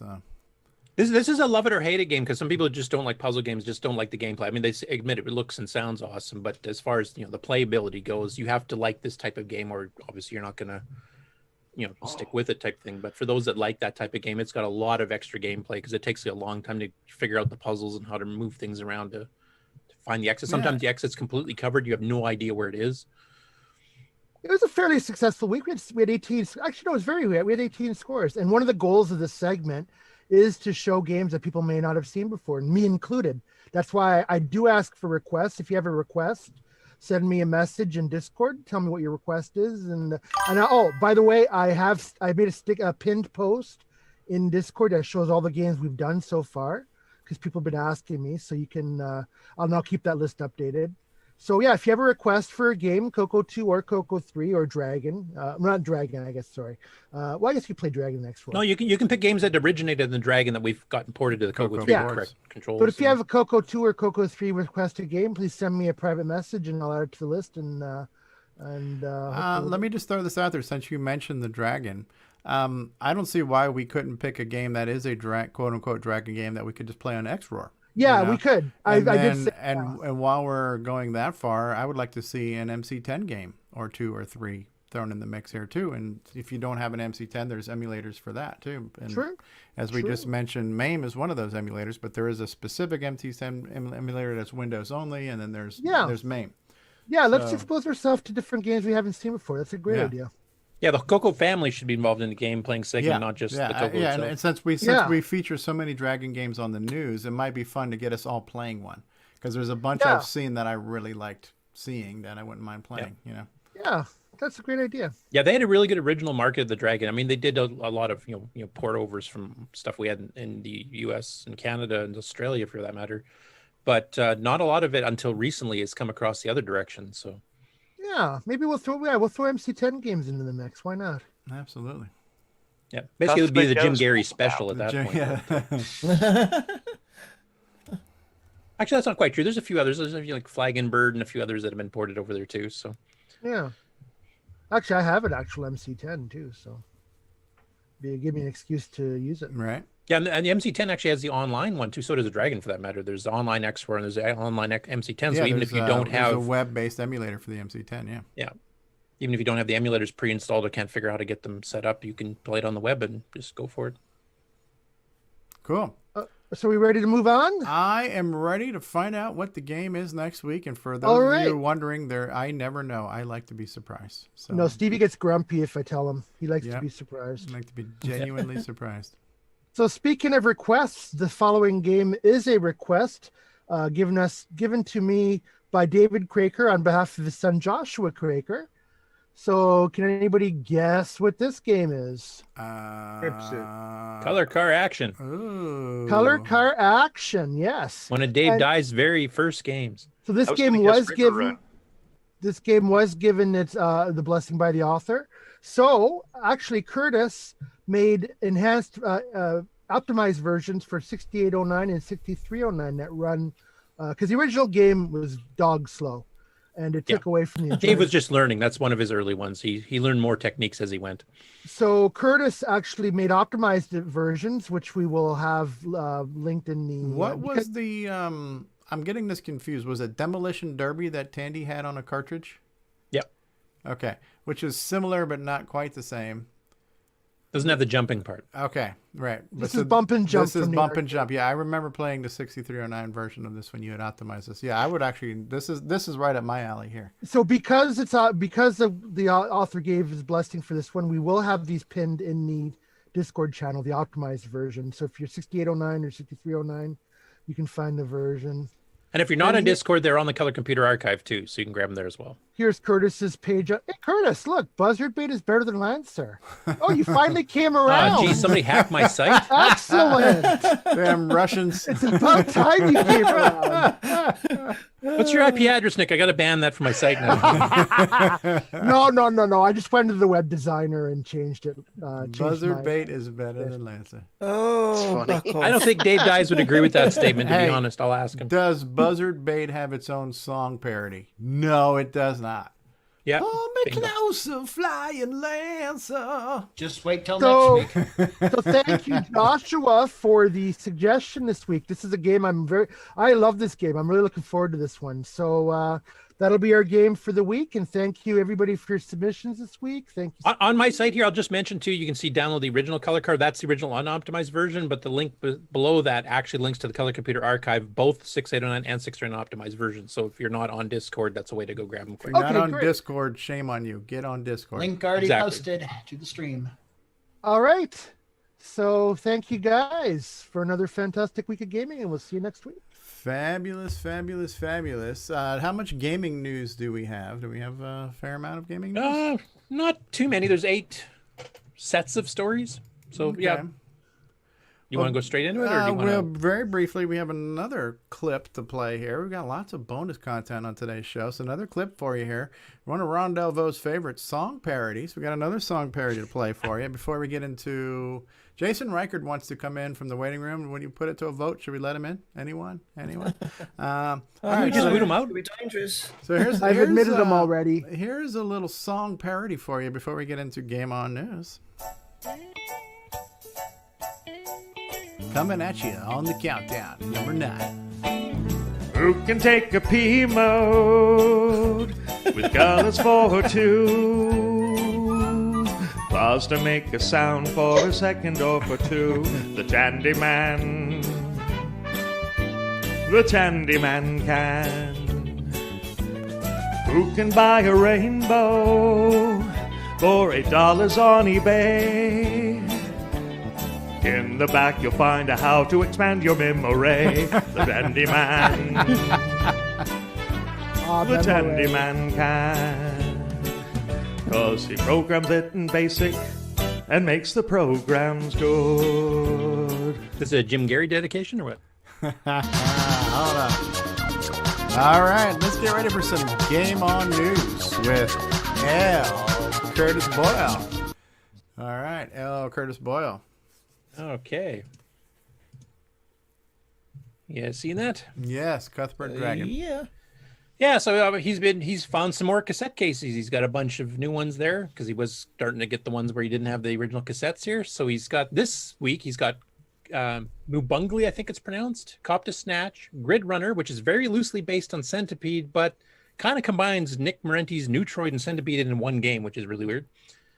Defense, Junior's Revenge, Beam Rider, Space Wreck, Ultrapede, Cosmic Zap, Scarfman, the original 4K CoCo game, and Starman Jones. So I figured I would show. I just want to see Cop to Snatch because it's got Snatch in the title. I know we've seen it before, but the 8-year-old in me wants anything that has Snatch in it to be showcased. So sorry for derailing the train there, folks. Yeah, that's what Stevie does. Just as bad as Cop a Feel. Exactly. Oh my goodness. So I thought I'd show you Grid Runner because this is not one that made it to the North American market regularly. And like I said, it's a weird combination of Neutroid and Centipede. So it's a bit unique. Check it out. Who can take a cop to Snatch? I like the music. Salamander Software. Oh, that's my favorite P-mode colors right there. Oh yeah, it's very Centipede-y, but like on a grid. And you got those things on the grid shooting at you. Okay, yeah, like there's Neutroid. the Neutroid connection. And who are you? You're that little orange thing in the middle. Ah, okay. Oh, I like the title screen. Grid Runner. Your grid has been zapped. So if Nick Marentes is still here, did this inspire you to make Neutroid? Have you ever seen this before? No, it didn't, but I knew about Grid Runner back then. It was a pretty popular game in the UK. It was a cross-platform then, I'm presuming? I'm not sure which one it came on first, whether it was a Spectrum game. It was by that Jeff Minter, I think. Oh, right. Yeah, I think it's a Jeff Minter game. Yeah. Anyway, I thought it was a pretty cool, interesting one there. I'd never really seen before. Was there any of the other ones you want to see, or should I go on to the next story? Besides your Pogo Cop to Joe. Snatch. Cop to What's Snatch. that? Pogo Joe to semi-graphics. Yeah, we showed saw that last week. Last week, it's like a ping. It's like a Oh, did we? Cubert. You'd already fallen asleep by then, Nick. So Go ahead, let Yeah, Nick, I probably did. Let Nick see it. It's worth seeing it again. It's very impressive. Hey, just for the sleepy people from last week. They're like little bouncy spring things. Blinkies. Yeah. Yeah, so the question I asked last week is have they gotten permission from you to do this in semi-graphics, Nick, since I think you have the patent on that mode at this point. So it's good though. I like it. It is. Very colorful too. Yeah. Putting the color in color computer games. I think most of the other ones we've seen before because a lot of them are ports. Ultrapede is another Centipede clone, actually made by a North American company, but not a very well-known one, and then sold in Ultrapede? the UK. I don't know if I've seen that. Oh, okay. Yeah. It's a fairly basic one, but it's made by Rainbow Software, which actually was a North American company. I don't know why people use those colors. How about Beam Rider?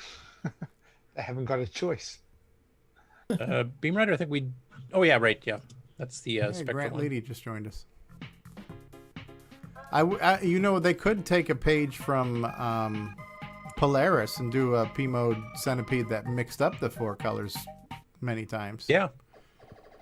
Yeah, I like this game. And I never knew that there was a game called Electric Yo-Yo at the time. I thought this was an original game because I had never seen anything like it. Yeah, I had seen it. I hadn't played it too much in the arcade, but I had seen it.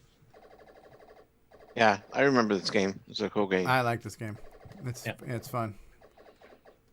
For the arcade, though, it was a very original concept. Yeah, I would actually think I would like to put in my request to have this be in the GameON challenge at one point in time. This is a fun game.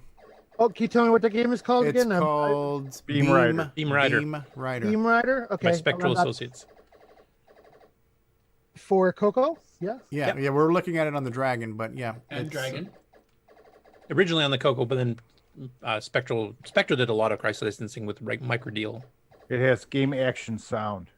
Yes, it does.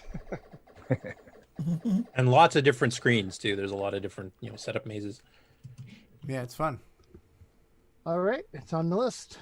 There we go. How do we get a cup? You know how the priority queue works, right, Stevie? Yeah, it's What are the prioritized bribes by up the to now, amount Nick? I haven't checked in lately. What's $27. What's the cup? Starman Jones? Starman Jones. We've shown that one before. I must have. Oh fallen yeah, this is where asleep the again. guy's like in his recliner. Yep. The guy is The lazy man's defender, because you just kind of sit back with your virtual reality helmet and float around shooting stuff. I'd like to save the universe, but I'm only going to do it from the comfort of my easy chair. So as soon as you get a jetpack on that, put me in, Coach. At least he isn't on the pooper doing poopers. This is the only jetpack that doesn't burn your butt. But he's peeing on things, isn't he? Yeah. It looks like it. Yeah. He's got a good range, though. I got to say, he's got some powerful musculature there, I think. Anyway. Yeah, that's cool. I like it. He goes everywhere. But The by a scrolling tree. is smooth. Yeah. And like I said, he's getting back to the point where he actually has the cassettes, so you can actually see the UK artwork, which is unique. We never had that. A lot of people on Instagram will do things like that with album covers, where they'll show like the vinyl on the turntable with the artwork behind that, and that's like a whole Instagram thing. So the fact he's doing it with the cassette artwork is pretty cool. Next up, this is starting the Jim Gary segment. So he did a version of Star Trek here, which is based on an old HP Basic version from 1972. So this For is God's sakes, way Jim. back. So he did a brief That's video the here. original We kind of just... Centerline Engineering version. Mike Mayfield. Sorry, what was that? I missed that. This is the original Centerline Engineering version. So this guy was basically in high school, and he was talking his way into programming stuff on the HPs. They just let him come in and write games and stuff.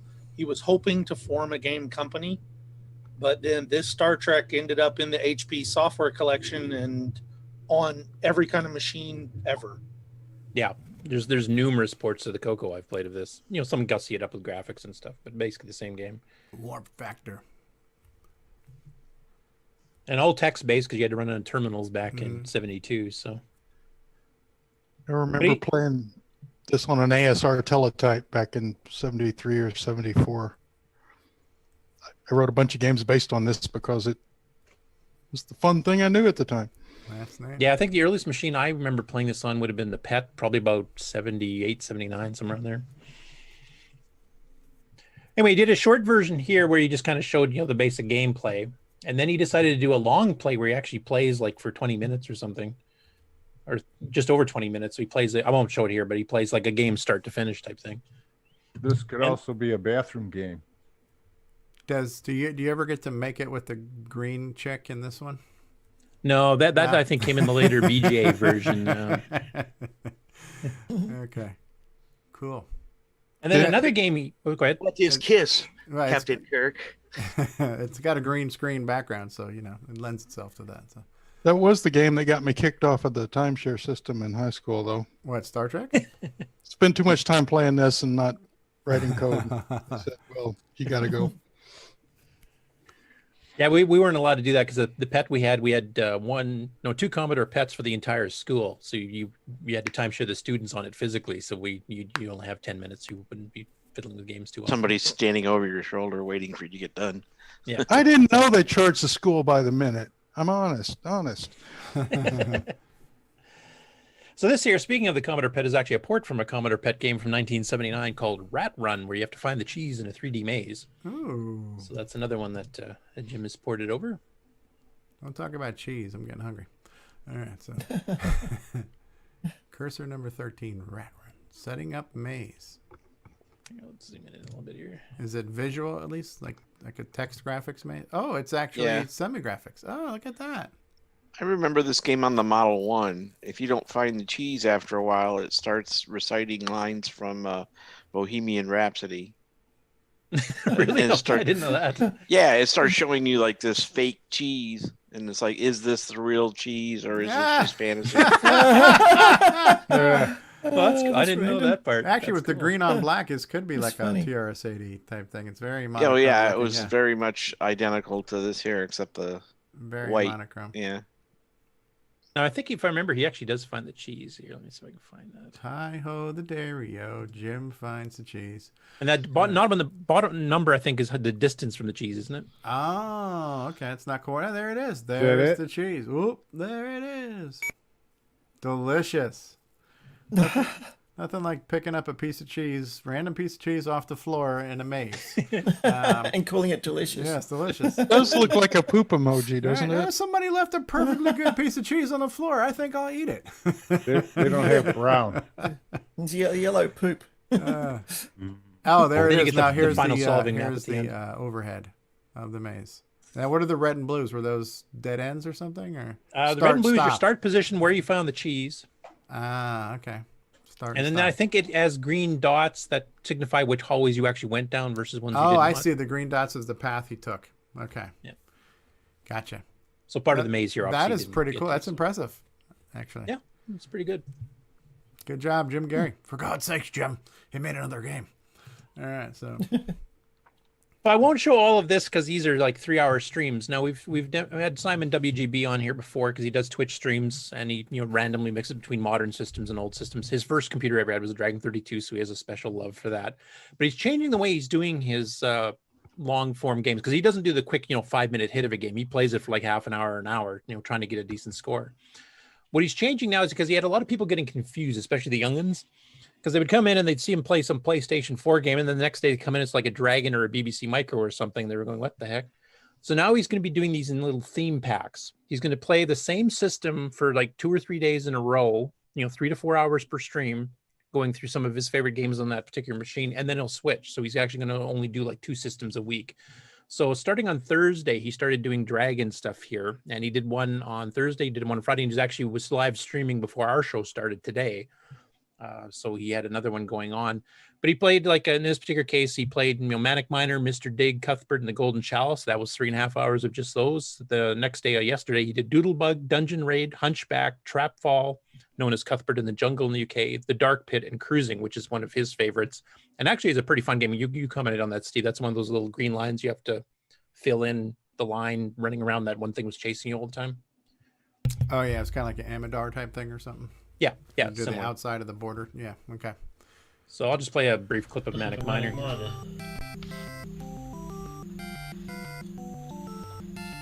Starring Miner This Willie. version, you have to wait for the music to finish before you can start. Just fast forward some gameplay here.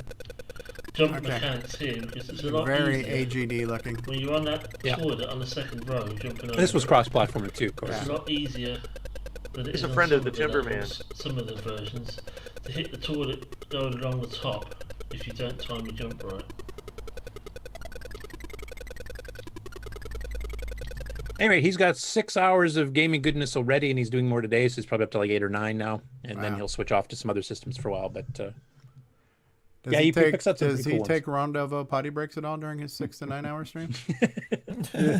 I think he has the hose system with the bottle, or no, I'm not sure. And I'll play a little bit of the Hunchback game because that's one a lot of people have not seen. Sanctuary. Way back in the early 80s, very old computer, based on the Tandy CoCo computers from the United States. I like the kind of font. thing. Fast forward some gameplay. Ah, okay. Kind of platformery. This is kind of a pitfall-ish jungle hunt looking. Yeah, Cuthbert and the Golden Chalice yesterday. Yeah, I don't know what Cuthbert and the Golden Chalice was. Is a what the name of the actual game that is proper? Yeah, it's a pretty difficult game. It's very precise on its timing. So, I just thought I'd highlight a couple of the games that don't get seen too often. Nah. So, but if you want to see long-term like long-form gameplay of it, then definitely go watch. And he like the rest of us gets frustrated with certain games he'll try. And I'm just not in the mood for this right now, and ditches it. But then he plays another game for an hour and a half straight. So very cool. SG12. Okay. Next up, Paul Shoemaker has a video update on his 3D dungeon crawler he's doing with some of the medium semi-graphics modes, but not the standard, 64 by 32 we're used to from BASIC. And it's kind of a dungeon crawl one, but he's got it running pretty quickly in 3D, and he's got some, the monster design stuff too, and it actually looks really good. Oh, wow. Yeah, that's fast. Yeah. Look at that. And you can see the bars on the door. Oh, look at that. Holy crap. You know what's funny? That's really cool. I have a mouse pad that has some of those graphics. I don't know if you can switch over to mine real quick, but I'm kind of small right now. But this must have been the game that he made. I got this at Tandy Assembly. Let me zoom in on this. But I was that's his noticing- Caves of the Unwashed Heathen game he did a while ago in regular semi-graphics. So now he's using the higher modes with more detail. Caves of the Unwashed Heathen. But yeah, these graphics are really good. And so looking at that thing you just showed really reminded me of this. But I got this mouse pad, I think, at the first Tandy Assembly, and I didn't even know what the game was. And I said, oh, that's really cool looking. So I got it, and that's kind of what it's looking like he's doing now. Yeah, so. this is just a higher res version of that basically at this point. But sorry to interrupt. Memo but routines I just to speed it up. Obviously, I just had an epiphany there, so I thought I'd share. I made a comment on Paul's page when he posted that video that it's because he's using semi graphics. It's high enough graphics that you could do the 3D stuff, but it's low enough memory usage so that it could be lightning fast the way it is. So it's like the happy medium for doing that sort of. Yeah, and also you get all 9 colors too. Yeah. So and he's doing like solid filled in walls and things like that. Yeah, everybody needs to pay royalties to Nick Marentes for using semi-graphics at this point since he's got the patent on that. Well, the funny thing is that Caves of Unwashed Heathen, Paul wrote that like over a decade ago, so he preceded Nick, so Nick's been stealing from him actually. Adventure. But. Nick is now the king of the SG though. So now that is so cool looking. Oh, look at that! That is so cool, man. You got the dragon. You got oh man, yeah, it's really looks well good done. though. Looking forward to that one. Very promising. Yeah, it looks excellent. Steve, your 12-year-old's coming out. Yeah. By the way, Steve, you're live. Yeah. Okay, next up, Erico is wanting to convert an Atari 8-bit game called Rasky Blaster, which I think is using the text mode characters on the Atari ASCII character set, which has extended stuff kind of like the IBM one does. So he's got a little comparison here where he's kind of just filling the graphics. The one on the right is kind of showing what the Atari version looks like. So you've got your little ship here, and the bottom squares here on the bottom scroll from right to left, and then you're shooting the other things and dodging bullets and that kind of thing. But it's all text character based. Okay. So he's actually converting it over to a CoCo semi-graphics color type system. Okay. With some backgrounds and things too. So he's just started doing some concept artwork for it, and we'll definitely be keeping an eye on that. See how he does. And he was mentioning like enemy spores could pop out of this checkered region. Plus, he'll have a scrolling background or backdrop on the bottom there, like a city or whatever too. So definitely very doable, even in basic. Yeah, no, it looks cool. Yeah, as soon as I saw some of Paul Shoemaker's artwork, it made me think of Erico because he does a lot of. Yeah, he's a semi-graphics whiz too. Yeah. Next one, Tricob 1974 on YouTube, which is Richard Kelly, who's very active in our Facebook group. He's the one who did that Ladderman 2 that we showed off a few months ago. So he's got a couple new videos up here that he's put. The first one is called Binary Adventure, which is an adventure game on the CoCo that he wrote. And your mission sounds pretty simple: is to destroy a cabin. The catch, you're trapped inside the cabin. So you have to figure out how to do that. So it's a text adventure game. And an original one, too. It's not what do you want to do? I like that prompt. Sip coffee. Yuck, decaffeinated. He can't be bothered to finish this. A man after my own heart. Yeah. He never asked for a second cup in my games. You are in a cellar. There is a ladder here and hundreds of bottles of vodka. Wow. No, you may not. Looking around. Do you mean accelerant? If you're into text adventure games, it's not like a rehash or a port of something. It's a brand new original one. So, with a sense of humor, as you've noticed. I thought that said EOU for a minute. Read EOU. Right. Easy I like use. that. Didn't even have to ask if you could drink the vodka. No, you can't. All right. You're in a large attic with half the floor. And a viper following you around. Anyway, I'm not going to let Nick play the whole thing here, but that's definitely neat. Now, the other one here, I don't know too much about this. We may have to get him on the show for this if we can.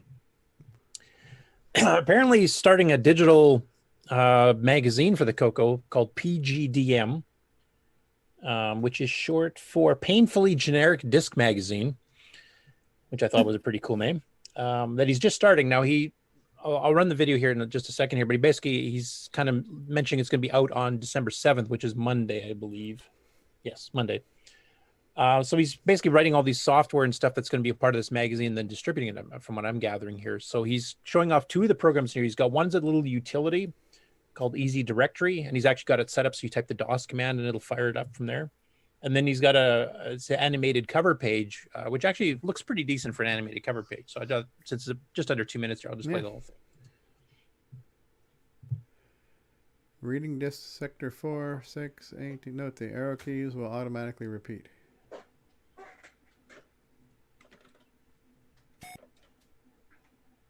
Okay, so this is actually showing you what's on the directory. Huh? So is this kind of like a launcher too? Enter selects? Yeah, I believe so. Okay. And then this is the cover program. Now it says December 7th, 2018, so I'm not sure if he started this back then, or if December 7th, they just screwed up the date and it's supposed to be December 7th, 2020. This was when it was released. Who knows? Retro Rick. That's cool. That was a pretty nice little animation. I thought. The fonts are cool. I wasn't expecting it to do anything fancy. I thought it was just going to just do the dots around the edge. But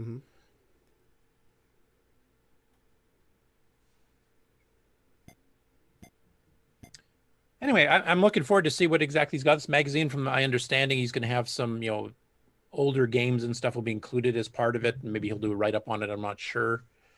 Maybe we can actually work with him to maybe, tie it with a GameON challenge once in a while so that, he releases the game on that disc and you can get that and play it from there too if you want to. Very cool. But I wouldn't mind having him on just to find out what. I have reached out to him a few times. I think he has a schedule conflict with Saturdays, but it's probably worth. Yeah, maybe do a pre-record on a different day or something if we can. But yeah, he does a lot of interesting stuff. Yeah, his Ladderman game was actually, for a basic game, I was quite impressed. That was a decent game and lots of levels to go through.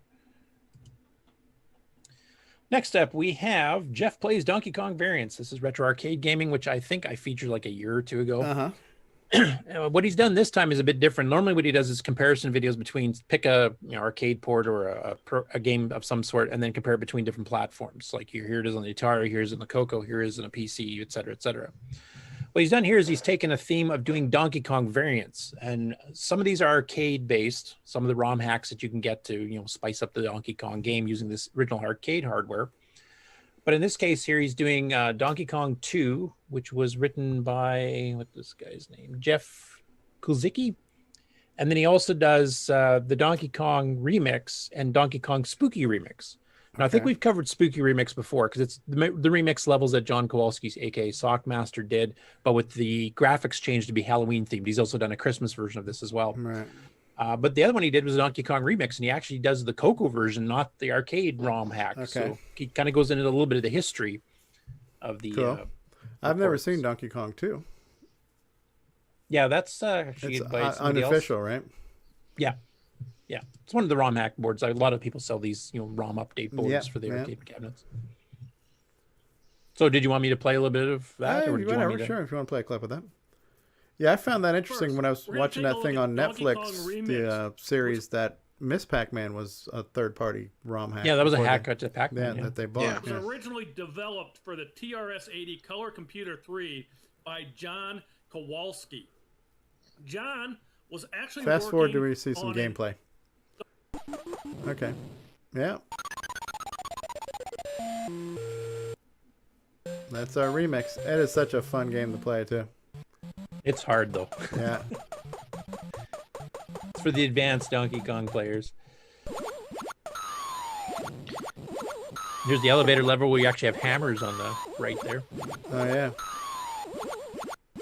What amazed me was just how well the port for the color computer was done. And the wacky girders one. Weird, wild, wacky girders.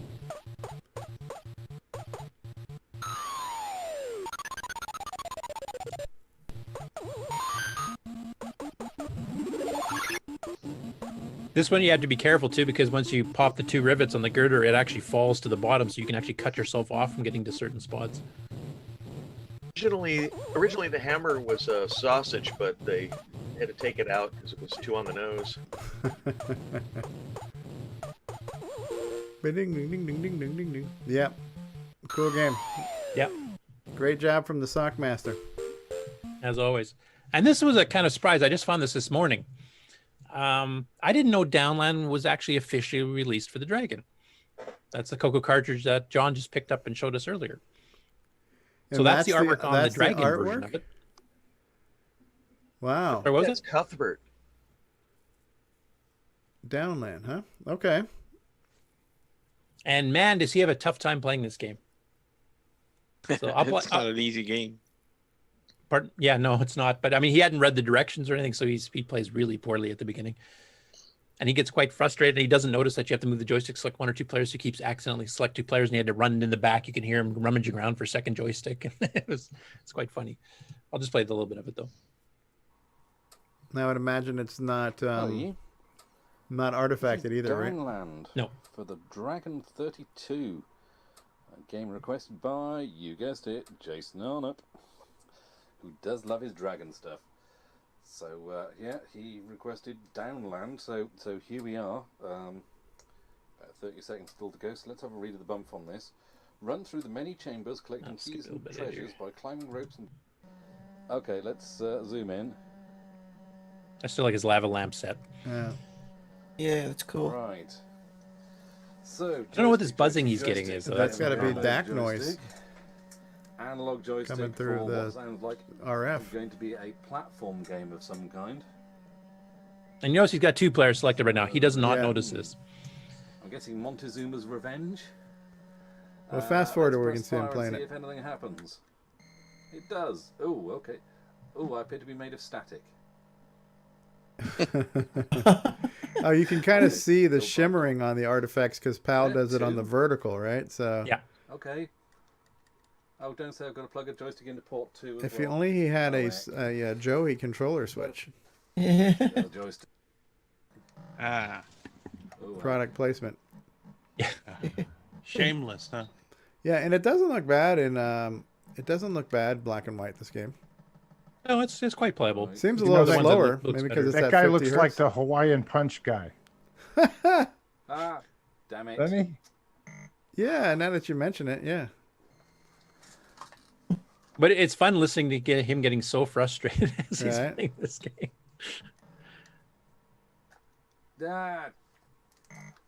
And he's playing on a free-floating joystick too. I will mention that he's not playing on a self-center, so he jumps onto a rope and then promptly falls off the other side because he it's hasn't kind of centered it. trippy looking at these oscillating artifacts there in the vertical, you know.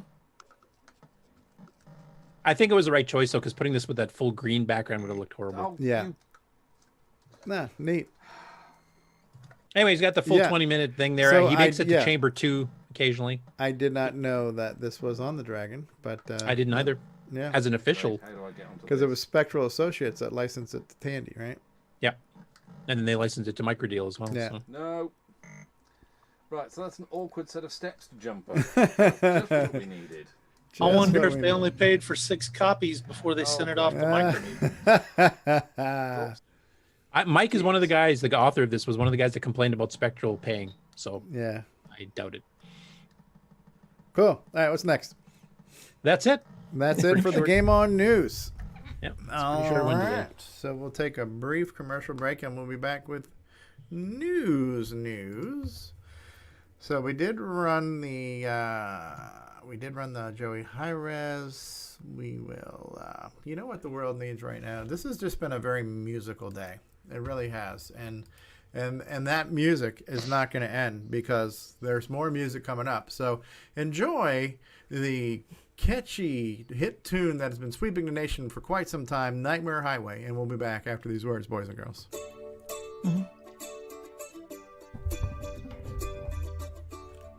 Oh yeah. Got some time to kill, might play a little Zaxxon. Might double back to play a little Temple of Rom. Love Rom. Dungeons of Daggeroth, color baseball. But none can hold a candle to the greatest of them all. Nightmare Highway. Nightmare Highway. Nightmare Highway. Nightmare Highway. Sure, I love my Sailor Man and Firefall. Go on a rampage for some super pitfall. Shanghai me into a game of rogue or demon attack.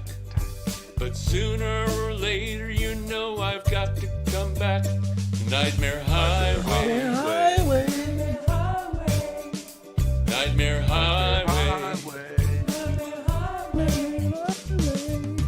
It's got a road, and it's got a car. Dodge the furniture, and you'll be a pop star. Well, okay, maybe I just stick to the facts. To tell this truth, this game really ain't all that. Nightmare Highway. Nightmare Highway. Nightmare Highway. I used to bow down to the Donkey King. Grabber and Cashman used to be my thing. Megabug, Buzzard Bait, Sea Dragon 2. But none of those can satisfy me much as you do. Nightmare Highway. Nightmare Highway. Yeah. Nightmare Highway. Nightmare Highway. Nightmare Highway. Nightmare Highway. Nightmare Highway. Nightmare Highway. Nightmare Highway. Fuck off. Oh, a buck off. From around the world, what you need to know. Get caught up on News with L. Curtis Boyle. And now a Muppet News Flash. All right. Okay, you guys seen that? Yeah. Yeah. Looks like Hey, Boise. so with the sorry, good. So it looks like Boise. Yes, it is. Now, last week we did that hardware project that Boise was working on, and there was a ton of discussion about it on Discord, and then ideas flying back and forth, and Boise doing updates. Several people testing it. I think some people on the panel here. I think Robert Murphy, you were helping test it. Mark Ovelholzer, I think you were helping test it. So just to do, before I get into this one, I wouldn't mind doing a quick recap of what you guys all discussed, because it was flying by so fast I couldn't really keep track of what was going on.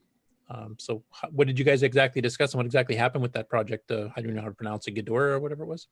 So the basic idea is Boise's Ghidra project is a serial-based token ring local area network for CoCos.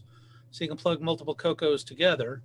And in some pieces it builds on the DriveWire protocol, but it is separate. He just uses DriveWire to do copies. But the core of it is that you can remotely control multiple CoCos and have multiple CoCos communicate together on the same wire.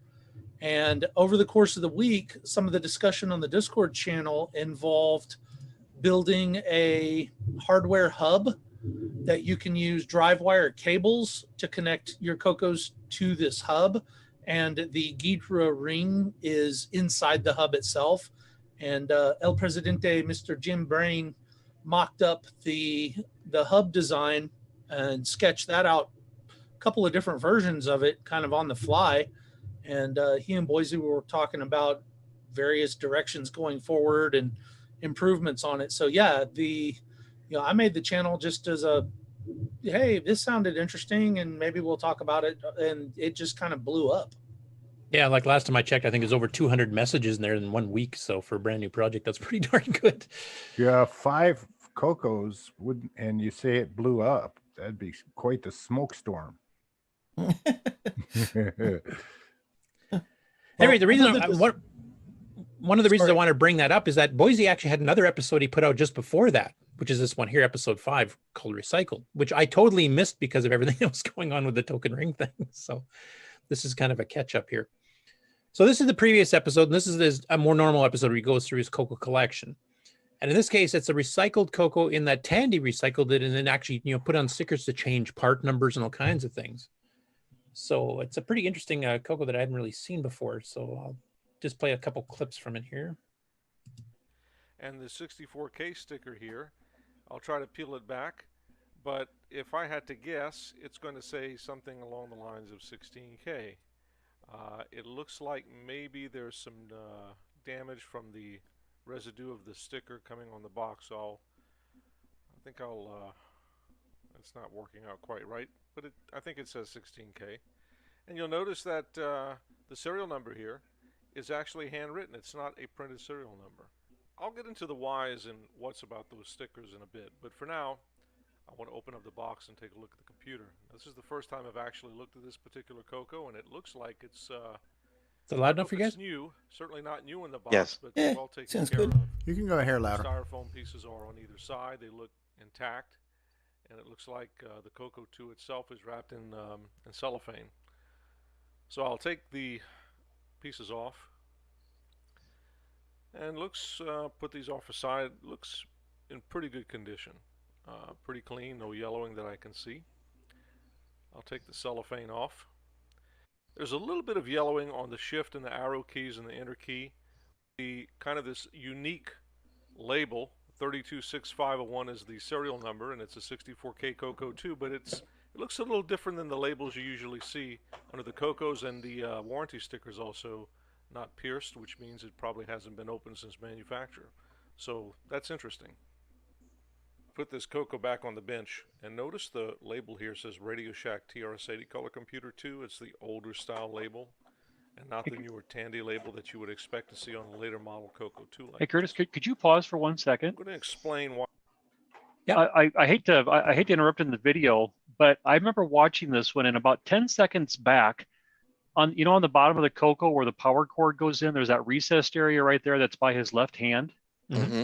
When he's flipping that over, I swear there's something in there, like a connector, a screw, because normally it doesn't have that in there. And you have to kind of, I tried to pause to see if I could see something. Yeah, right about there.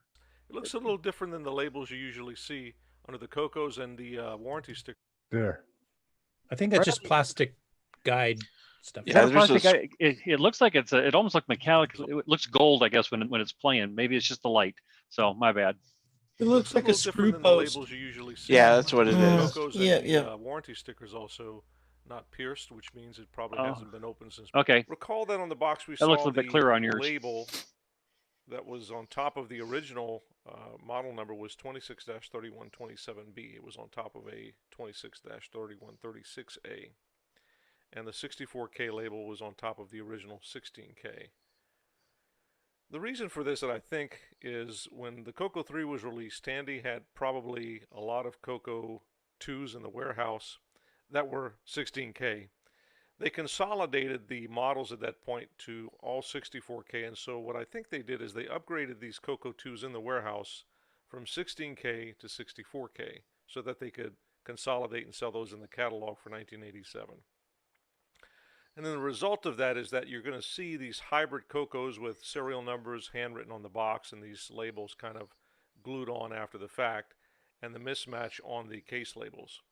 And that extends to this unique label at the bottom of the CoCo 2, which is, you can tell, is put on after the fact with a different style from earlier CoCo 2s. All right, now that I've got the screws out, I'm going to take the top off here, and we're going to take a look on the inside of the motherboard to see just how clean it is. I'll take off the keyboard to reveal the very clean and quite green motherboard here. It definitely pays to keep CoCos inside of a box and wrapped up in cellophane. Zoom in slightly here. There is the SAM chip. There's the ROM, and as you can see, the factory jumpers are in place. So this was done in the factory. The CPU, here it is. This is kind of a unique upgrade. I managed to take the satellite board off, and here it is. There are the 8 41. So I haven't seen too many of those particular upgrades, though I knew news are on there. Capacitors on each. You know it's Tandy though, because the chips are upside down, so they could wave solder the whole very thing. efficiently. Plugs into these two connectors on the motherboard here, and this is a motherboard that has a 20261044 stamp on it. So this is one of the very later revision motherboards for the CoCo 2. I'll put this back here in place. It's a little bit tricky. You have to make sure that the pins line up properly, and you have to get it back in this. Because that's one of the motherboards, the 2 ways to upgrade your RAM. You could do the little 8-chip satellite board like he's showing here, and then those other 2 empty sockets are for the 4464s to do the 64K upgrade that way. You could swipe out of your CoCo 3 when you did a memory upgrade. Yeah, actually, it's the same chips used in the CoCo 3 128K. So yeah, if you pull those out and upgrade to 512 or 2 meg, you've got 2 CoCo 2B upgrade sets of 64K. Trickle down computers. Yeah. Now, I won't show you. He does a test on the machine like he generally does standard in these videos. He fires up his little test program that checks the joysticks and the hardware and the graphics screen and stuff like that. So I won't bother playing all that stuff. But it's pretty interesting that Tandy, and I was hoping maybe Richard Lorbies could be on today because he actually worked at Tandy during pretty close to this time frame to verify whether or not that is what happened. That they just, when they decided to start selling the CoCo 3, they said, all the CoCo 2s are going to be 64K now as we sell them out until we're done. So they took any 16Ks still kicking around in the factory in the storage and just upgraded them all and then put stickers on changing the part numbers or the serial numbers, the order or the what's the word I'm looking for? Model numbers. Yes, that's it. Model numbers. Brain fart. Yeah. And just quickly slapped all these stickers on them just to upgrade them all and then sell them off as a 64K original machines. So I'd not seen one of those before. I've not seen that sticker before. I don't know if anybody else in the panel here who's more sophisticated with the hardware side of things than I has seen those before. Well, those white stickers on for the screw label is typically what we used in the service organization for after factory servicing. Okay. Anyways, a pretty interesting episode, which I completely missed when it got first released because of all the stuff that was happening with his token ring project. So now we're caught up. Next up, we have Alan Huffman here, put an interesting blog post about a little quirk in the data statement. Now, some comments that have come later said that this is a quirk in Microsoft Basic in general, and it has happened on some other platforms here. But if you look at this little program here, he's got a couple of data statements, and he's got data quote, colon, quote, which means the data itself is the colon, and then a colon to separate for the next command, and then that's data and the word hello. Now, if you're doing strings, you do not have to put quotes around strings as long as you don't need spaces or special characters in it, like commas. You can just put the raw text. And then he has an empty one. But when he goes and reads them, you'll notice that it took the token for the word data and actually printed that out. So you can use as a way to sneak in, semi-graphics as 1 byte tokens if you use keywords, if it's the right keyword for that particular graphic command. So it's not acting the way you would think it would. So he kind of goes through, and there's some discussion and stuff on it later on, going through the quirk. But I mean, Alan's been doing a lot of this series of little quirks and strangeties of Microsoft Basic. So it's another interesting one he found there that I had not seen or heard of before. So you open a quote and the whole rest of the line is data. Basically, the data statement was written such that anything after the data statement is considered data. So no matter what you do, it's, in other words, they expect you to write the word data. I ran into that problem. Like I tried to have a bunch of data and then put a colon and then to try to read in that data for next loop, and it didn't work. So I had to separate data lines from reading lines. Found out the hard way. Yeah. Only data can go on a line that has data. So it's basically ignoring the colon altogether and just considering the colon part of the data. It's treating it as data. And anything after the word data is automatically assumed data. It stops interpreting other stuff. No, I think that's only if it's strings, though, right? Like if you have data 3, 4, 5, and you're reading them as numbers, I think those do. I don't know. I don't think so. Well, the string is supposed to be the second word data. It's just returning the token value for the word data instead of putting the string data out. I imagine the same thing would work if you put other keywords. Keywords, yeah. Yeah, but the colon is not saying, okay, here's a new statement. Yeah. Data, a colon essentially separates statements.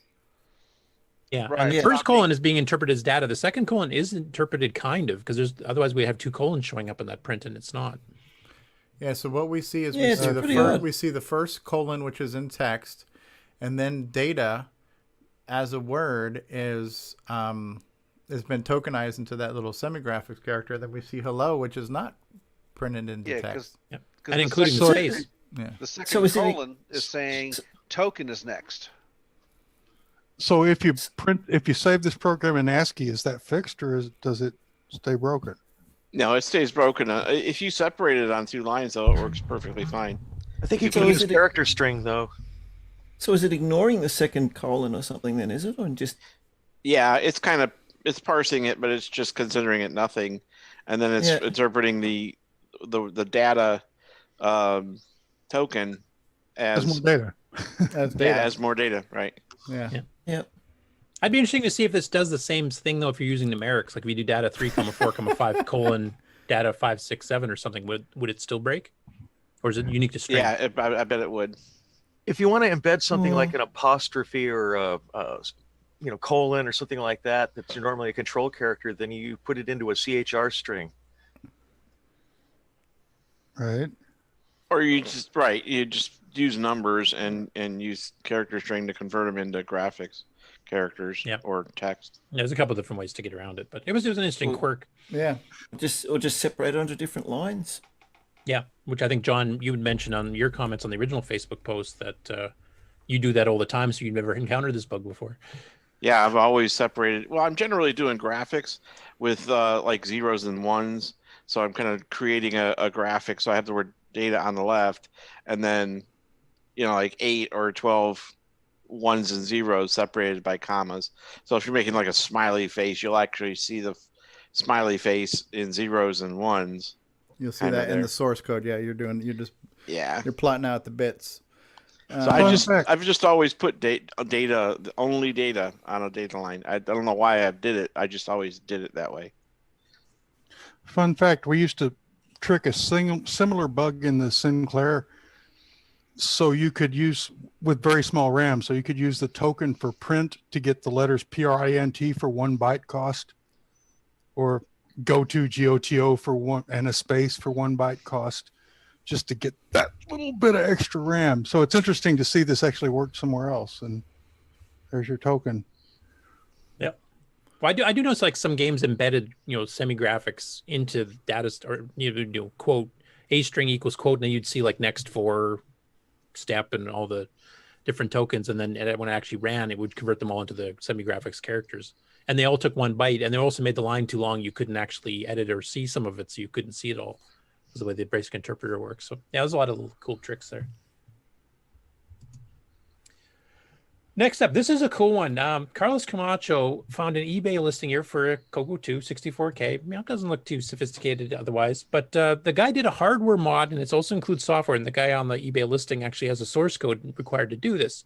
But it kicks the cassette system from 1,500 baud up to 6,000 baud, so 4 times faster than normal. I have heard of some, I used to, there was a couple of pokes you could do to get the double speed to work at roughly 3,000, slightly less, about 2,700 baud, but nothing like this. So here's the hardware mod part of it, which kind of looks like John Laurey's machine there with a ton of wires hanging around. Right. A little satellite board glued onto the side of the RF modulator. Yeah. It looks like double-sided tape that's just been folded over. And here he's actually got the source code that you type in with that hardware mod to get 6,000 baud. Now, our cassette system's already faster than a Commodore 64's disk drive system, so this must just be lightning fast.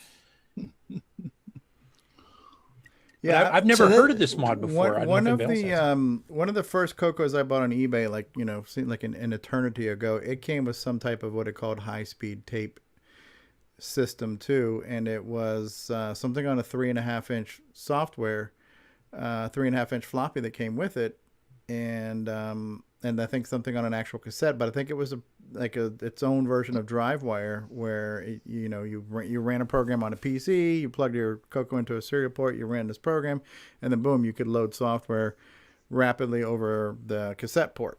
So they called it like some type of high speed tape system or something is what it was referred to, and I never understood. I was just getting into CoCos, and it had came with the first CoCo I bought. So I think I probably still have the tape and the 3.5-inch floppy, which would have to run on a PC, but I didn't fully comprehend what it was meant for at the time.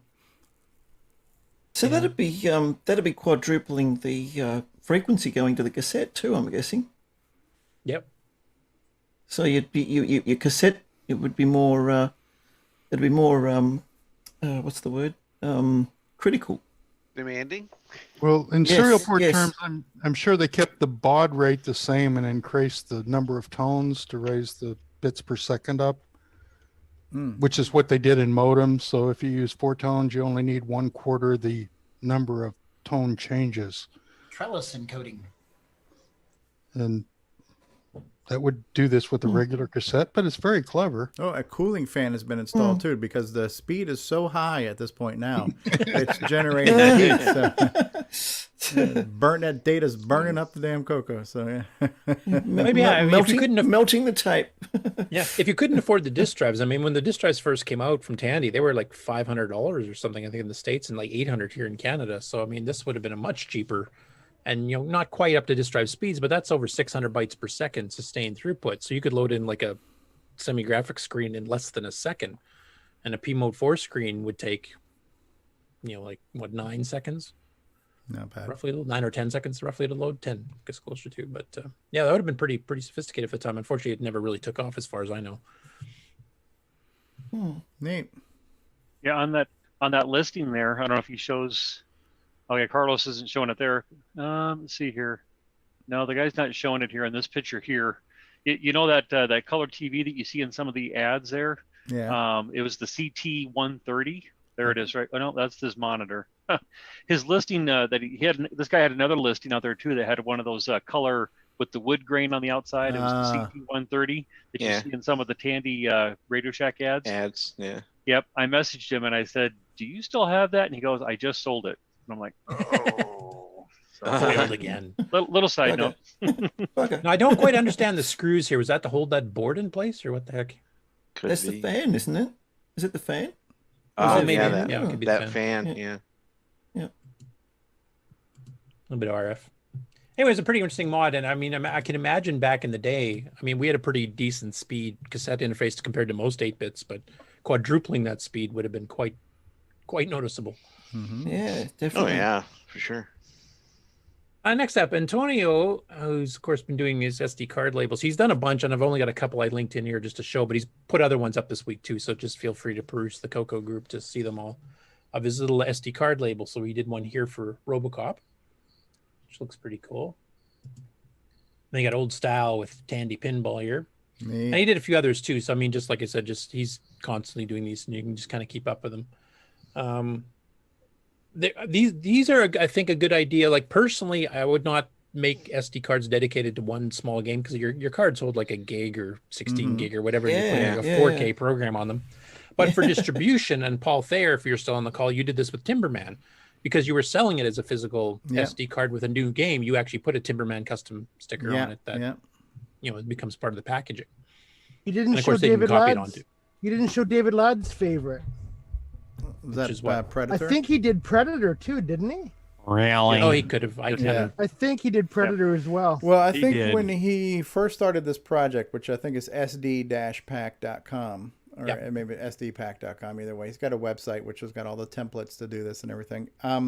He had found for like 99 cents maybe it was like a 1 gig or something, or even smaller. Maybe it was like, I forgot what it was, but like, what are we getting now? We're getting like what, gigabytes in our flash cards, right? So this might have been it was a small one though, but Is that the smallest flash card you can get now? Yeah, maybe it was like whatever it was, but it was super small, and they were like 99 cents. So for like $1 to have an SD card and have that card boot up like a ROM pack, which was the whole idea of this. It's taking advantage of the auto start file you can have. So you can make a SD card auto launch a disk image, and then you can have that disk image have an autoexec.bas file that will auto launch something on the disk, right? So it's a simple 2-step process, but you can make any SD card auto boot a program, and then boom, it's done. So it makes it kind of like a ROM pack, which was the whole idea here, SD pack. So if you can get really cheap cards that have not a lot of space on them, because you only need like 156K, right? So let's just say theoretically you could get a 1 megabyte SD card. That would be more than enough to hold a single disk image or hard drive image and have it auto boot. So it's a cool project. I agree you're wasting a lot of space if you don't have a single purpose one, but if you can get them, matter of fact, I might have one here somewhere. Yeah, I have a Timberman one in the other room. Yeah. Like for distributing new software, I think it's a great idea because it's cheaper than making a cassette or a disc. Yeah. Like I've got some of his that he had done. Oh, here, I'll stop sharing so everybody can see it just a sec here. He had sent me these a long time ago if I spotlight myself. So he had actually made a 3D printed case that says Tandy on it, and you open this up and then it's got a whole bunch of SD cards, and then on each SD card it's got the label. And so this is a Downland SD card. So if I wanted to play Downland like a ROM pack, I would pop this in, it would auto boot, and it would run it. So he's got a bunch of those. And so it's kind of a neat little thing. Like when I go to my retro club meetings and stuff, I bring these things to show off because it's something you don't see every day. And I don't know that all 8-bit systems have it. But here's Slay the Neres, so he did a bunch of these different ones, and he made this little 3D printed case where you can open and close it and put in all your little things. So this is kind of like, remember the program pack cases where you can get those, your filers. So he made a little filer for this. So it's a really cool project. It's extremely overkill on space distribution. But if you can get the SD cards cheap enough, it's cool. It's just something different, right? And for new software distribution, I mean, rather if you want to sell a physical copy versus just a digital download, I mean, your other options are to sell a CD or to sell a cassette or a disc, and that's going to take a lot more postage wise because they're much bigger packages. That you can just throw into a letter and send it off.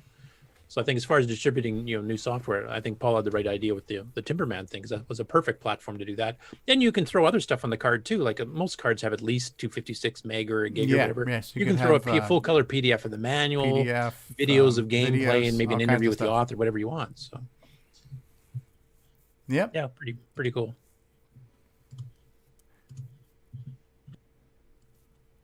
Here we go. Yeah, you can get 256 megabyte SD cards. Okay. How much do those cost? Just out of curiosity. $16.89 for a 2-pack. It's like $8 a piece. You can get larger size ones that's for way less. up. Yeah. I've got a suggestion. Go ahead, Brian. Yeah. If they now have the color, the displays for the ink paper. It gets something the same size of one of those regular SD cards. Have little microprocessor in there, if the images of a whole bunch of them, and just reads through all the different programs, and boom, put the micro SD card in it, and it reads it, and boom, select which one you want, and it says, "Hey, I got all of these on this one card." Yeah, that could work. It was just something that was just off the top of my brain that it says. Yeah. So your micro SD card adapter is a OLED display or something that shows you not OLED, but the ink paper, they got the black and white, but they also have the color. Also, they put it like on wristbands and all of that. Just have the little microprocessor in there, just go in, read what the file's on there or something like that. Just something. And for each file, boom, boom, boom, boom, it puts the display of what you've got on the SD card. Yeah, okay. Cool idea. Having one with an actual, thing. The only problem is that when you plug those into the SD, they're kind of getting hidden, so you can't see them all that easily. But use an extender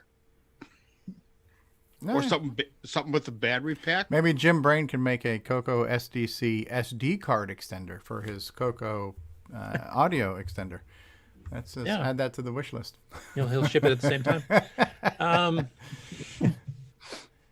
Next up here, we got Chet. Now, is Paul still on the call? Because I think Paul's actually talked to him about this a little bit, so he probably knows more details. I haven't.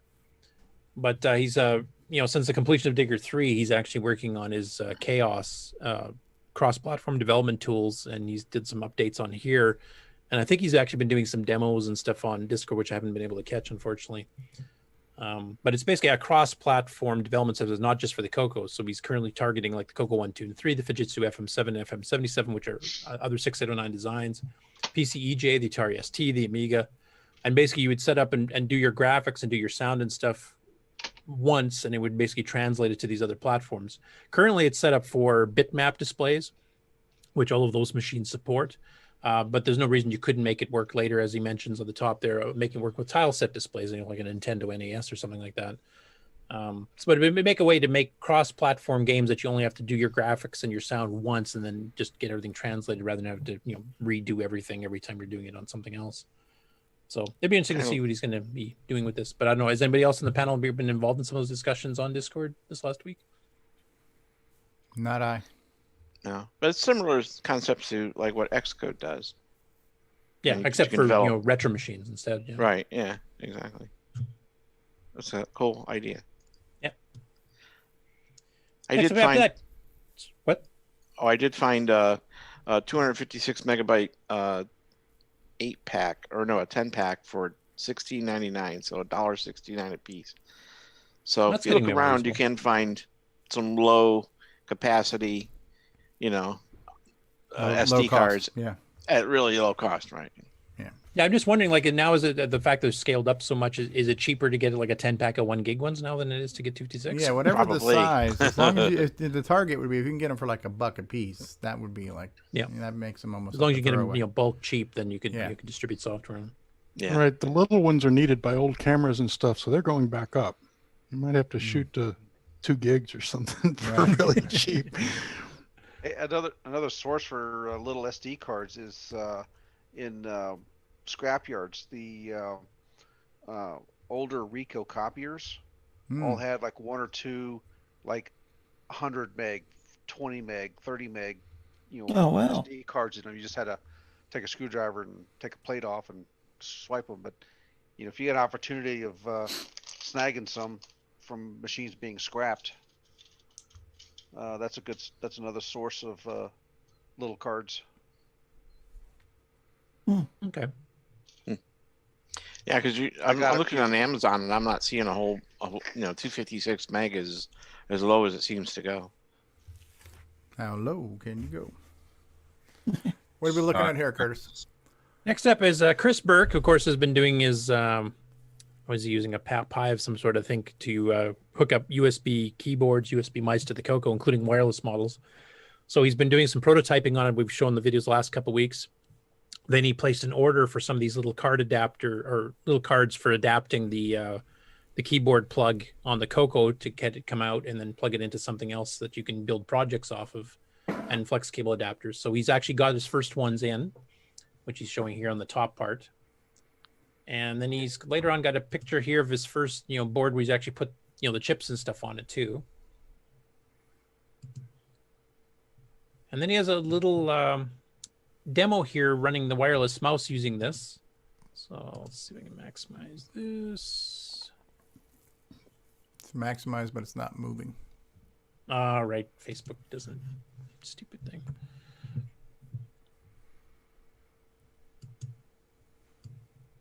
I'll just play it the small, just and let him talk over it, I guess. To a 2. It's detecting the mouse click just fine.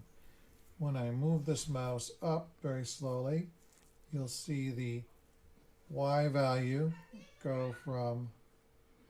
I don't know if you can see that in the small window, but I can see the numbers changing. I can't quite read them, but yeah. So he's just proving that it works using his little prototype boards. Now, one thing he did mention, he's got a mouse with a scroll wheel on it. Now, if you have a CoCo 3, of course, you can support 2 buttons, the left and right click work properly. But he's actually set up the software inside the Pi or whatever it is to actually register the mouse wheel as well. So he's got some extra functionality. That changes the resolution of the mouse. So if you want to have really fast movements and it's jumping rapidly, you can just adjust it with the mouse wheel, which is kind of a cool idea. So if you're playing a game, you want to be able to jump left to right really fast, you'd crank it right up. And if you want to do a sophisticated drawing program and nail every pixel individually, you'd crank it right down, and you just control that with the mouse wheel. So that's kind of a neat idea. So interesting to see where else he's going to go with some innovative ideas like that. Next about that, Jason Downs does a quick video breakdown of a CoCo 2 he just purchased. I won't play the whole thing here, but he kind of goes through and goes through the innards and shows what happened when he ordered it and any interesting bits about it. So I think that's the first video of this type he's done. So I don't know if he's planning on making this into a series of things, but it'll be interesting to see what else he can find. Next up, Ed Snyder is now selling SDC cases separate without the SDC. This is probably partly in response because Boys Tech is now selling SDCs, but as far as I know, he hasn't got his 3D printer fully up and operational to making cases. And a lot of people don't want to plug in the raw board into a multi-packer into the CoCo. So he's now selling the 3D printer cases for $20 each. He's currently, at this moment in time, got 3 in stock, so he's obviously sold a few. I like that speckle pattern there, and it's kind of cool. Yeah, and these are the 3 options he's selling, which is the white, the black, and then the, what is he called? Marble, I think he calls this other one here. So. Oh, yeah. Yeah, that's what the MCX32 SD uses. Is that same marble you mean? Or that marbled one? Yeah, that's what mine, how mine came. Good. I like that look. That looks good. So for those of you that, because Ed is constantly out of stock of SDCs, and then, Richard has become a second source for SDCs now. If you've ordered one of those, but you want to get a case, you don't have to wait anymore. Richard is planning on eventually selling cases himself too. But this way that you've got an extra source of just the cases themselves, which I think Ed can produce a bit easier and quicker because he basically just sets up his 3D printer and lets it run while he's doing all of his other hand soldering of everything for his 1,001 other projects. So this is a good way for people to get the cases on the Boys Tech ones until Richard actually gets that up fully up running himself. And then, if you want to upgrade to a marble case because you like to look better, you can have that option too. And if that's priced, $20 for it's a decent size 3D. That's the going rate, yeah. Yeah. Next up in the Dragon group on Facebook, we got one of these old classic Dragon ads, and it's not one I've seen before, which is kind of saying for the parents, not for the kids, after blasting some aliens, try exploding a few myths. And they actually show some of the, the practical things you can do on the Dragon, and kind of mentions them like, they're not just a toy for the kids. And, showing off some of the young learning series, so educational software, et cetera, to try to, appeal to the parents somewhat. So it's kind of cool seeing a Dragon ad aimed at the older set, not the, young teenage boys type thing. I like the art style on that, though. It's pretty neat. They even got a Spectral game that was cross-licensed across the pond there. Galax Attacks, their Galaxian clone too. So, wonder how they get that red background on the graphics mode. Very carefully. Red and white. Yeah, I guess it would be more orange and white in real life.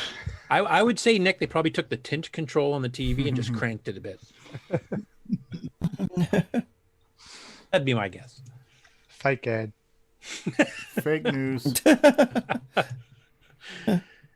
Next up, the CoCo crew released their latest monthly podcast, number 66. This one featured a review of Matchy's Jumpy game, which he actually came and put on itch.io, so you can get that and donate some money towards them as a thing. It's a really good semi-graphic game, actually. There's a technical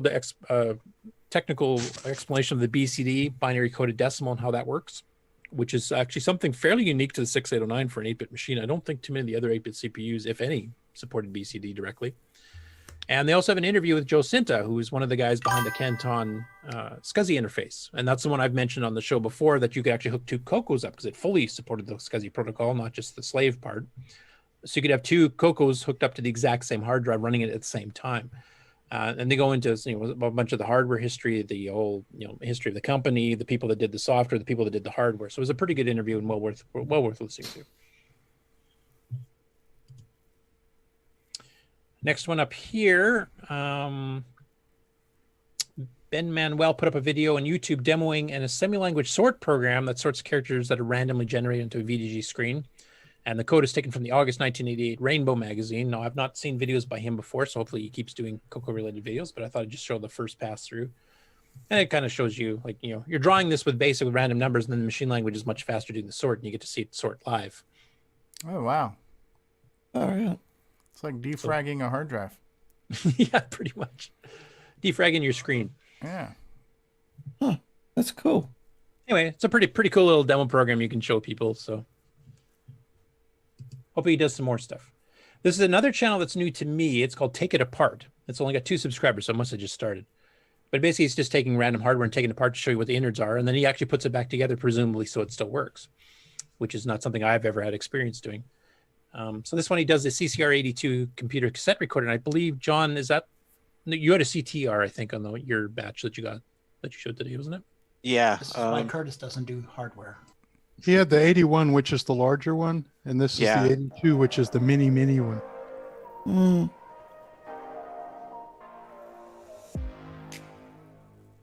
Fast forward a bit here, kind of shows you how the. Now, if I remember, these are the ones the buttons wore off and wouldn't stay down after Yeah, a it's while. kind of small.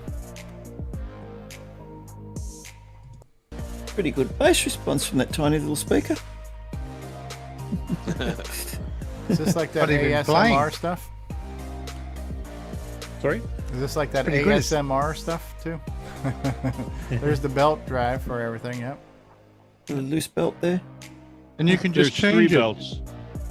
You don't have to disassemble the metal plates of all the mechanism to put a belt in the middle of the mesh. It just Yeah. right on top.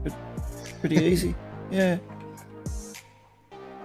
I think I actually have one of these kicking around. I originally had the old black, whatever the heck that thing was called, the original CoCo one, when the CoCo one came out. But I did end up getting one of these through some bulk sale at some point. But the black tape recorder. yeah, not the CTR80. I can't remember the CCR 80 or something, the original one. Yeah, I think that's what it was called. Yeah, that was the one they sold for the Model 1 as well. Yeah. But this was more like the CoCo 2, CoCo 3 era, or CoCo 2 era, I guess more so. But the color had changed to the white, and it was also much smaller. Hey, we just got a live like from Richard Kelly on Facebook. And hey, Retro Rick, we just showed off your YouTube video of your latest posting of your Tex Adventure game. So if you're out there and you hear us and you're available, we'd like to get you on. I think I've reached out to you before to talk about a lot of your CoCo projects. We definitely want to get you on, and we want to talk about like the Ladder Man 2 game you did, and then this magazine that you're kind of, the digital magazine that you also showed off on the show today. I'd love to have you on talking about that, and maybe get some people to help contribute to it if you want. Right. This is an interesting way of looking at hardware here with this soothing music, Yeah. I especially like the fact that, we've seen lots of take apart videos, like here's how you do all this stuff, but we rarely see people putting them back together so they work. So that was kind of interesting too, because like I said, that's something I have no experience with. If I take something apart, it's done. At least you're not soldering. Yeah, exactly. Soldering your hair. The man knows his limits. Yeah. Next up, and he just joined the panel here, so you can help explain this too, but Simon Jonassen did another video demonstrating his audio engine with a 3-voice song. Now this one, he's added some better compression to it. So this is now taking less than a granule for the player itself and the 3-voice music track itself as well. And the song's about, almost 2 minutes, not quite, about a minute and a half, which for something that's only like 1,700 and some odd bytes, 1,738 bytes to load, start to finish, the player and the music itself, it decompresses to just under 4K. So I will play it for a bit here. And then Simon, if you want to chime in with some technical details or explanation. And yes.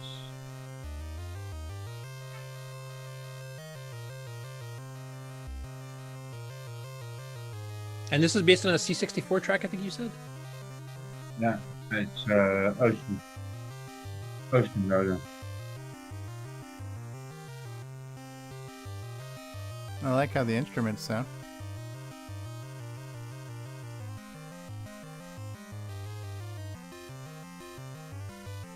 The thing for me that's most impressive about this, because Simon's done, multi-voice players and so have, other people in the past, but compressing it down to that size, like, less than 2,000 bytes to do a 3-voice track song and the player itself that's handling it is pretty impressive. And it sounds really good too. Better than most that I hear. And for something of that length too. Yeah. Now I think Simon, you'd mentioned it's using AP Ultra compression. Yes, the IP also actually IP lib. So I'll just pause this so we can hear you properly here, but I'm not sure that's a compression technique I've not heard of before. I've heard like ADPCM and a few others, but what exactly is that? IP lib. You can look it up on the interweb. That's a technical term. You should go look it up, buddy. But seriously, I can send you a link, Curtis. I can send you a link for IP Ultra is a take on IP lib. IP lib was done by a Danish guy back in the day. It's using the dictionary, so it's basically LZW compression on picking CoCo in real time. Okay, so it's That's like a lumpus cool. of Welsh, larger bit sizes to correspond to previous windows of data type thing. Yeah. Okay. So, and I helped Doug Marston. Actually, he came to me when I was talking about when I compressed another track. He was saying, well, yeah, well, okay, I've got this thing called APLib, and do you want to look at the code? I said, yeah, all right, look at the code.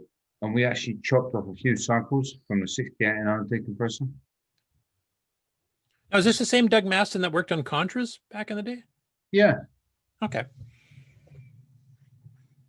So I just worked on the code for the decompressor, and I chopped off a few cycles from whatever, So he'd done a wicked 6309. I've not got my head around 6309 yet. So you'll like it, trust me. Yeah, well, I'll take it to the dark side. I'll take it to the dark side. Talking about the dark Hopefully side. it won't take you 20 years like it took Nick Morandis to learn about it, but talking about the dark side, hey? Talking about the dark side. Look at this fucker. No, here, let me stop and okay, so what is that? MSX2, is that the Dragon one we talked about before? Yeah. Oh, cool. MSX2 board. Yeah, so that's got the sound and the sprite chip, doesn't it? Yep. So you're starting to fiddle with that? It's a prototype. So this is a beta board. If you look at the front of it, it's a beta board. Cool. We've shown some videos demonstrate, like Paris Surratt's done some programming for it already with the AGD engine and stuff. So I'm a tester on this one.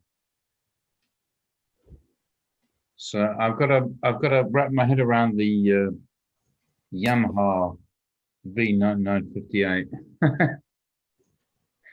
Cool. Well, when you get some good demo code for that, I wouldn't mind seeing that in action. It's kind of like we've been showing some of the Gimme X stuff. Most of the demo programs from Ed. I mean, in Nitrous 9, we've only kicked in the 3 megahertz. That's all we've really been fiddling with, but definitely have some plans. So, but yeah, I mean, the other thing you played before was, yeah, I took it down to 3 voices just because the track was 3 voices. And what I want to do actually with that player is, because it's using different samples, is actually use what would be the 4th voice. To actually denote using a couple of bits or maybe 4 bits. Okay, you have 1 fixed channel and 2 channels can change waveforms. So you can probably have varying amplitudes, varying volumes, stuff like that. So you don't have to do a lot of coding. You just change out the waveform on the fly. So you can get volume slides, you can get arpeggio, you can get everything for free. Okay, cool. But yeah, we've been following the MSX Dragon Plus board for a while there because there've been a few mentions of it, and some people have shown examples, programs and stuff running on the Dragon group on Facebook, and there's been pretty impressive stuff considering this is just, as you said, this is just test hardware out at this point, and people are just learning how to use it all. But I know Paris Surratt did some modifications to his AGD engine where he's actually running 16 color sprites and full music tracks in the background and stuff for some of the old AGD Spectrum ports, and it's pretty impressive. Exactly. Especially considering this is CoCo 1 and 2 hardware, not CoCo 3. So, but yeah, I'm a beta tester on that. Cool. Well, definitely keep us posted on that. And cramming, I guess I lied. It's not just the player and the actual soundtrack. It's actually the decompressor too that you're fitting into less than 2,000 bytes. Decompressor. The actual track itself with the player is 3,993 bytes. Yeah, so it compressed quite well then to get that down to less than 2,000. Yeah, so it compressed to about 68% compression or something like that. Yeah.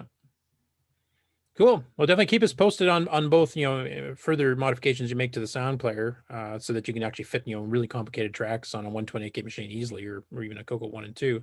And then also just some of the stuff you're doing with the Dragon Plus board, because we've seen some pretty impressive stuff on that. And I'd love to see what you're going to do with it, because most of the stuff so far has been demos or converting an existing engine just to use some of this capabilities, but not like hammering the card hard. Exactly. So they don't call me Madman for nothing. Yeah. Oh yeah. Well, thanks for popping on for that, because I know you said you weren't sure you were going to make it. It was good you were here because you obviously know a lot more about it than I do. Yeah, I've got so much shit going on, but most of it's real life. So, but that's what it is. Okay. Yeah. Well, I know what you mean there. And then the last story, which we kind of mentioned earlier, is Terry Steen is selling off a bunch of his duplicate CoCo 3s and 2s. He's not getting out of the CoCo. He's keeping multiple ones himself. That we mentioned earlier in the show. So this is just showing, and this was a shot earlier this morning of, he's got CoCo 1s, he's got CoCo 2s. Some of them come with boxes, some don't. Some come with manuals, some don't. He's even got some CoCo 3s. I don't know if they're sold out yet. I think some of these have ended already now. Some of them still have 3 days left.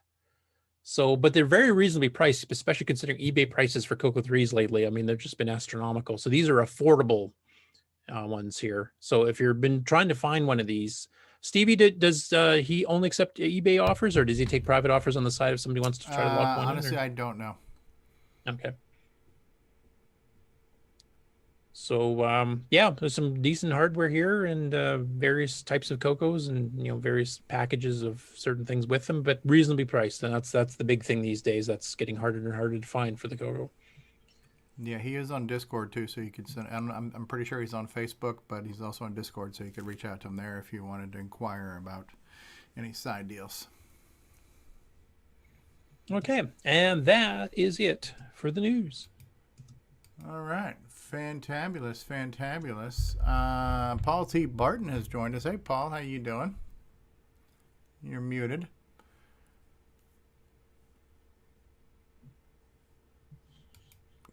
Mutated? Can we unmute him ourselves or not? Yes, we go. There we go. Hey, Paul, how are you? I'm doing fine.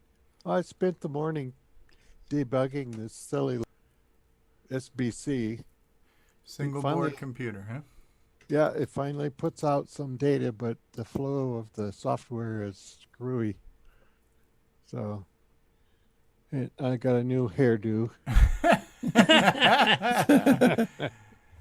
I had to get my last haircut I got. The guy just chopped it off, and I said, "Oh crap, it's too short to comb." Right? Can you use an SDC with your SBC? Yeah, right. I don't know. That hair needs product. Yeah, I'm just. It's got headphones at the moment. So I started a little Facebook group. We should nuke that hair from orbit. It's the only way to be sure. Yeah, right. So I started a Facebook group for this board, and so if anybody was to follow, they could do that. What's the name of it? It's, if I can remember, Mick Mini Bug Variants. That just flows. It just rolls right off the tongue there. There's a Facebook group that Ron Delvaux did not create. That's correct. Yeah, it's one that Ron didn't do. Yeah. This is my first group, so I don't know how to run it. So we'll see what happens. If somebody has that link handy, if you want to post it into the chat, yeah, on YouTube, just so we can have it on the permanent recording of the show, so people can find it easier. Well, I don't know, and we're going to put you on the spot here, and you can just say pass and maybe do it some other time, Ali. But usually when we have somebody on the panel who's never been on before, we do a little mini This Is Your Life and tell a little bit about your history back in the day and what you're doing now. We didn't discuss this. You kind of came on unexpected, but do you feel like doing something like that, or would you rather save that for a special occasion? Well, I could definitely do a spiel or something. So how I got into the CoCo, you mean? Yeah. And just so everybody knows, because I haven't had a chance to record a new one of Who's New to Discord this week, but you did a really nice write-up in the Discord channel, too, on our welcome channel. So, but yeah, if you don't mind doing that, that'd be cool, because I know some of us kind of know you a little bit through Facebook, and then recently you've been on Discord, and we've been, joining the chats throughout the day and stuff. So welcome officially to the craziness, and take it away. Well, thank you very much, Stevie. Basically, I got started on the CoCo back in late 1980, early 1981, because I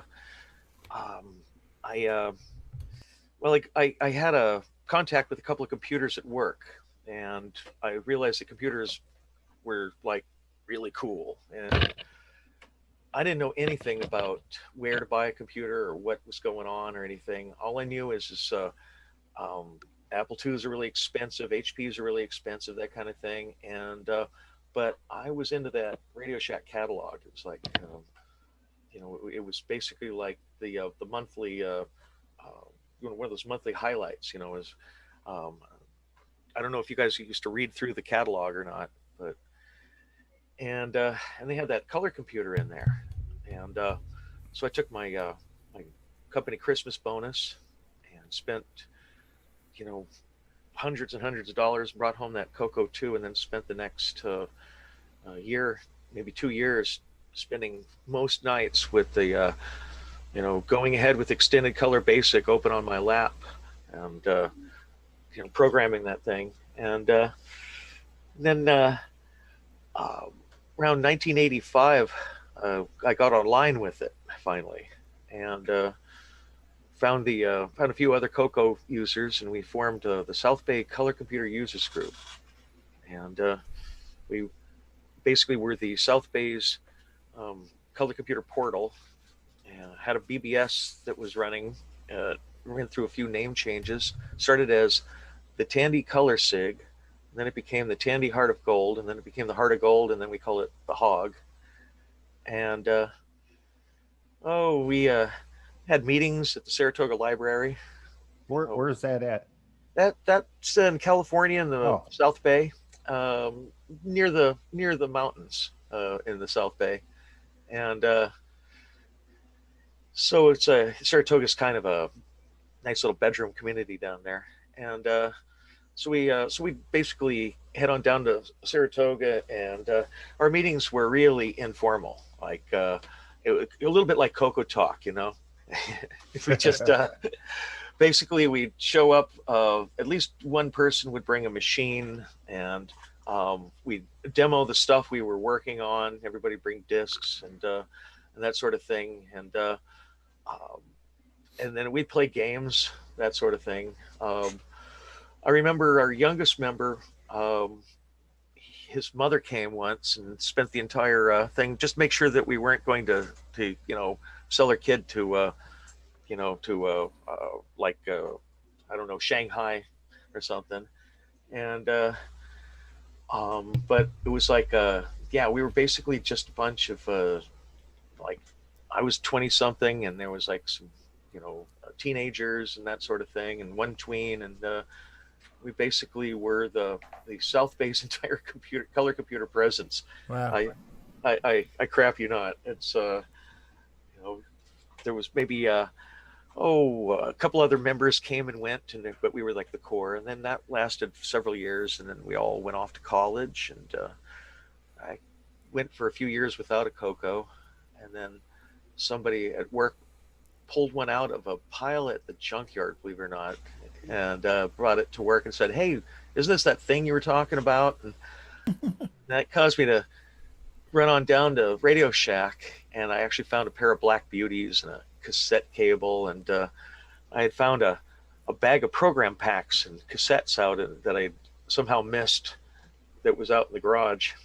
And that was there was this little period, this little honeymoon period, where I spent several weeks just playing with this thing. And then that guy from work said, "Hey, I want to show that to my brother," and so I loaned it to him, and then he lost it in his Fibber McGee closet of a garage. And so I never saw that CoCo again. But then my friend Larry found one on the curb in his neighborhood. His neighbor put one out about 3-4 years ago, and brought me this CoCo 1, 32K CoCo 1. And so I fixed that thing up. And then I found out about you guys when I was looking for fun YouTubes that had to do with the CoCo.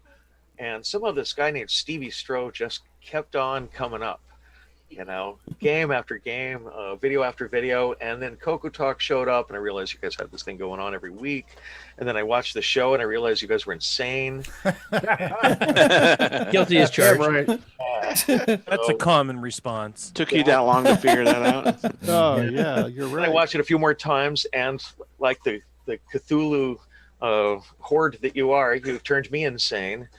And so I got Discord and installed it, and then that's where we are now. Cool. Awesome. Cool bananas. Yeah. Well, welcome to the collective. And Yes. I think Are you married? You got kids? No, I'm single. I'm way too messed up to to get married. I mean, I can't imagine, inflicting this on anybody else. Well, but that doesn't mean I'm completely single or anything. As a matter of fact, say hi, Larry. Hi there. There we go. So there's Larry is over here, but hey, Larry. Hi there. He says hi back. I'm enjoying watching you folk. Yeah, he's been sitting here watching you guys through this whole thing. He's a really patient guy. We're sorry. We're sorry. And I'm sorry you have to put up with me at night when on Discord. Oh yeah, that's right. He's terrible. Really? Well, I think the coolest thing was it was last week after the show, and it was in the evening, and it started with Danny playing on the piano, and then I think Paul Thayer got out the guitar, and then Allie, you were doing some stuff. I pulled out a guitar and we were jamming. And all of a sudden, it had this live Discord jam, and it was kind of like Saturday night at CoCo Fest after the show, where everybody was getting together live jamming. And surprisingly, being on a kind of a group call, it was not that much delay. Unlike when we try to sing here on this show, and even to sing Happy Birthday. But the music was you guys were able to play live together. It was really cool. This breakout jam session just happened. It was like being I was kind of blown away, frankly. That I was playing with Danny over in Australia. And it was we were literally opposite sides of the world, and we were doing this live and on Discord, and it worked. I know, and I remember you were trying to do some live music with us a while ago when we were debuting some of your stuff, Danny, and we just couldn't get the audio to work. No. But again, Zoom is a conference software, so I think it tries to filter out background noise, whereas Discord, being on an audio channel, maybe it's being less critical on kind of filtering out nose blind type stuff, sound blinds type stuff. I don't know. Plus, Discord is more of an audio-only channel too, which means it's it has less to deal with all the video. Yeah. I ended up joining that session right at the very end because I didn't know you guys were doing that. I just happened onto it, so I dragged my old acoustic out. So I mean, that was fun. It's kind of a rhetorical question, but since you're a little bit new to the insanity here, Allison, it's could you have imagined, you talked about your club where you had 4 or 5 of you, and you were kind of this little cult sect. Could you have imagined back then that there would be even if there's only 4 or 5 of us now, but the fact that there's 4 or 5 people getting together almost every day, just chatting and then jamming at night and all this kind of stuff, the things we're doing now, it's just it's insane. It blows my mind. So well, thanks to you guys, the internet finally makes sense to me.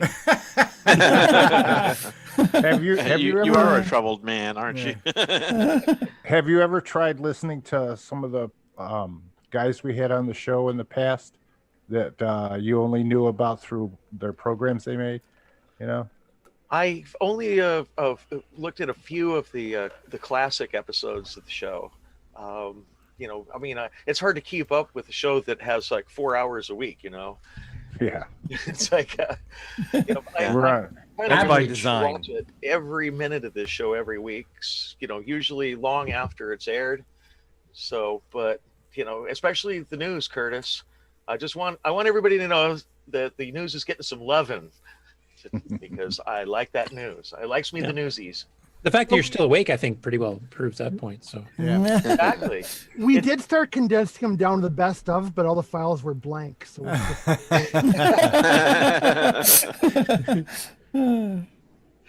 hey, Curtis, you were talking about before with the thing that Alan Huffman was doing with his data little glitch thing about data statements. Mm-hmm. I pulled out XROAR and I typed in a quick program and ran it, and it throws a syntax error because I'm reading a numeric variable and it's treating the data token as a string. Okay, so it does have the same bug on. Okay. It does throw an error, yeah. It doesn't print. Well, Well, because it's misinterpreting, but it's actually misinterpreting the line and trying to read the word data as actual data. So it's still Right, exactly. exactly. Now you're trying to read a numeric as string data because Yeah. it's giving me an error because I'm reading into a numeric variable. I bet if I change line 20 to a string variable, it'll. So if you put something in parentheses first, then it'll probably work. But Hey, John, what's that shovel used for behind you? I don't remember what we used that for. You have a lot of crap around, or? It's a snow shovel. Oh, God. Yeah, if you want to see several feet of it, just sitting on my lawn right now, come on over, Ron. You can check it out. Yeah, we had a bit of a 2-day snowstorm here. It's all, not all of it, but it's much of it's melted away. The streets are all clear and everything, and That so looks it's like not a so bad. black beauty. What is this snow you speak of? Crazy stuff. Yeah, so I changed it to a string variable, and it no longer throws a syntax error, but it throws a graphics character in with the output. the token. Yeah. Interesting. And just so you guys know, this show's token is David Ladd. So, drive wire. Oh my God! So I think we've run out of stuff to talk about for 1 week. And anything else we need to say in closing? And did we already lose Simon? Simon kind of came and went. Okay. Yeah, he said he was kind of pressed for time today, so Okay. he's just going I'm to try glad to we pop were able on. to get the madman on. I will say it's going to be an interesting show next week because there's 2 big presentations. Nick Morentis has his big program announcement, and we've got the UU, so definitely check out next week. Crikey. It's going to be a 6-hour one, except no, I guess we actually have the other show to do too. So And it's then going to the be. game. We're gonna. Go ahead, Ron. We're going through all the documentation to EOU. We will. We'll do dramatic readings. Read it ahead of time and have your question. Ron, are you volunteering to be the narrator? Yeah, read it in your best Shatner. Yes. Does it do WeFax now? Just don't take the nerve Well, off the end there's of the it. WeFax. Okay, Ron said we fax. Everybody Take a drink. Everybody do a shot. Right? So it's ease of WeFax.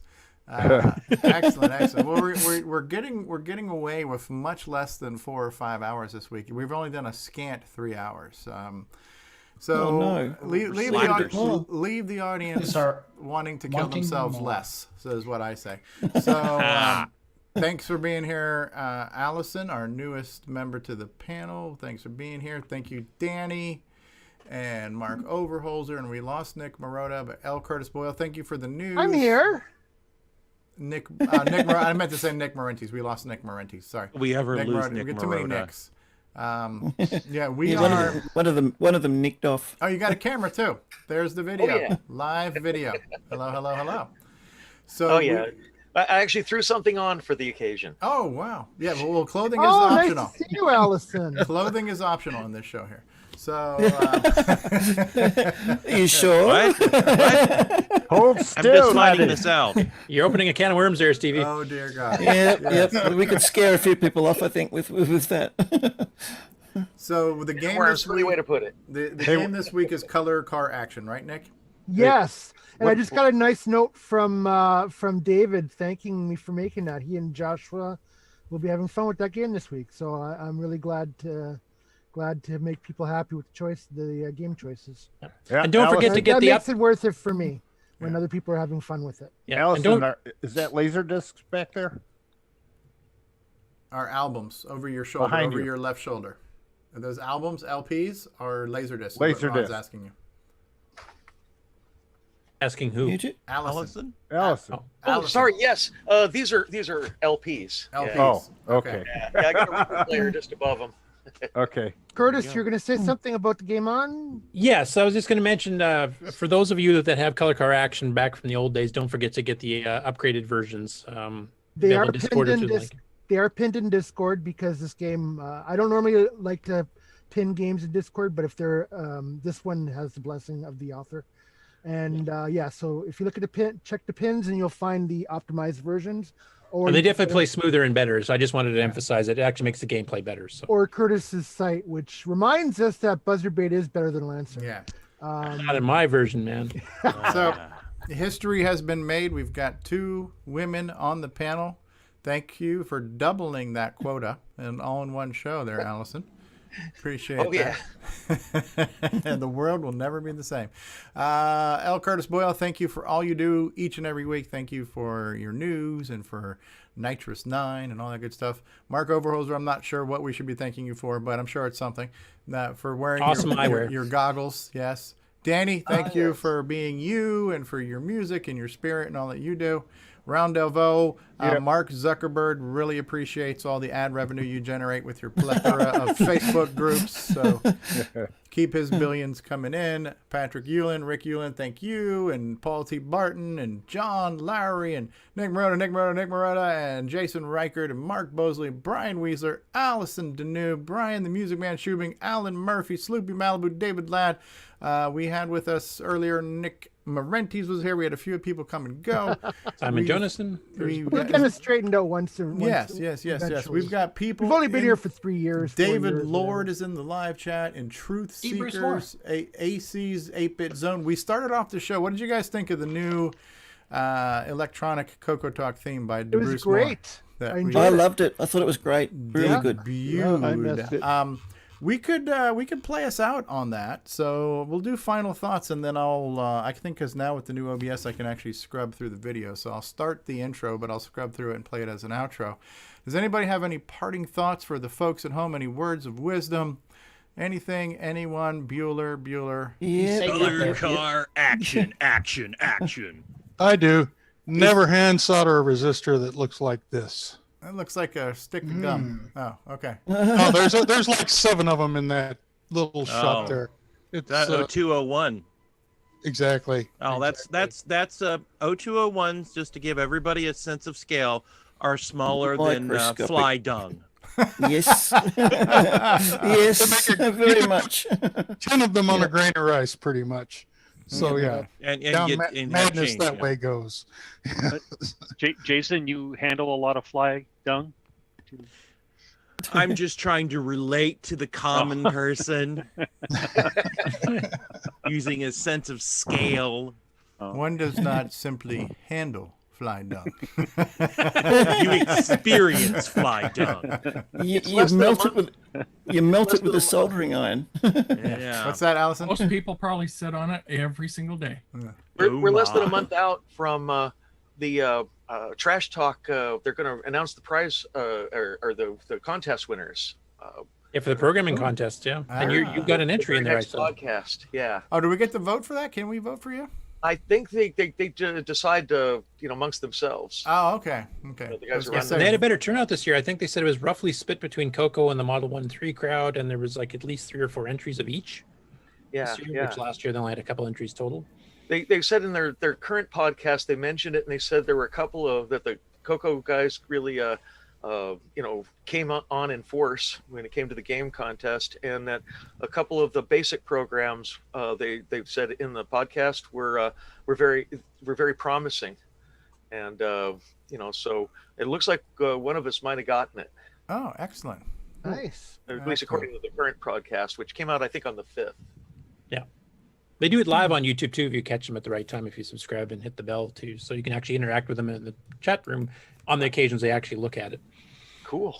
All right, and for those who don't know, Allison is who gave us the Fletcher sock puppet commercial. Can we get a "You'll Go Far" Fletcher from you, Allison? Really?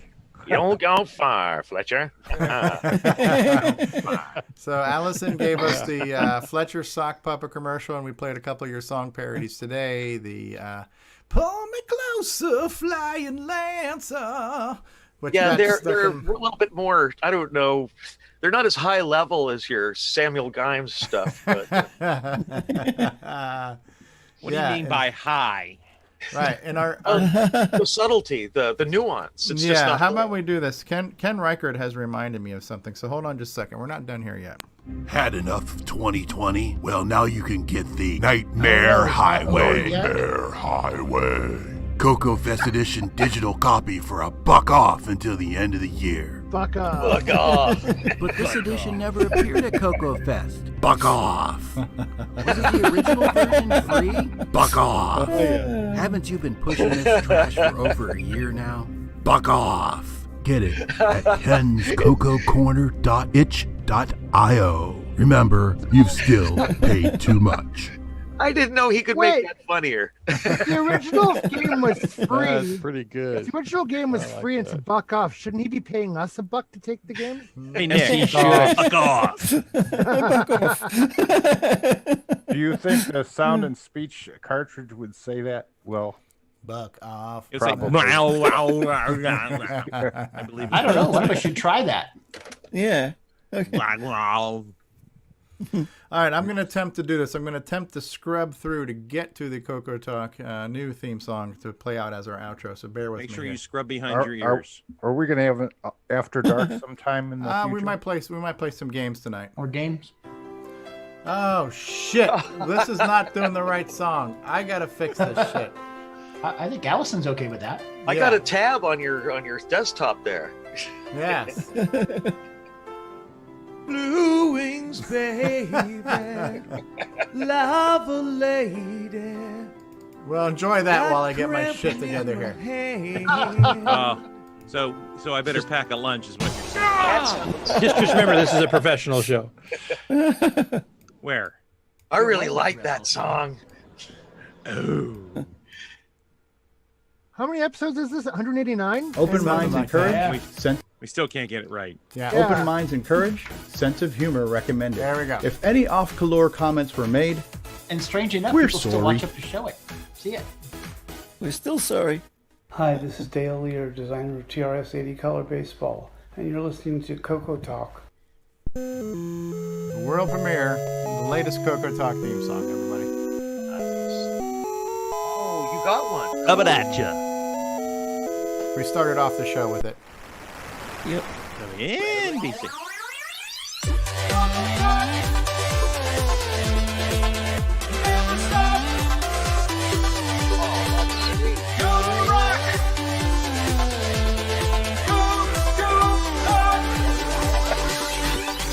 this is CoCoTALK, the only show in the world featuring David Ladd. It's time to grease your weasel and do whatever yo pleasel, because we're about to rock your 8-bit world.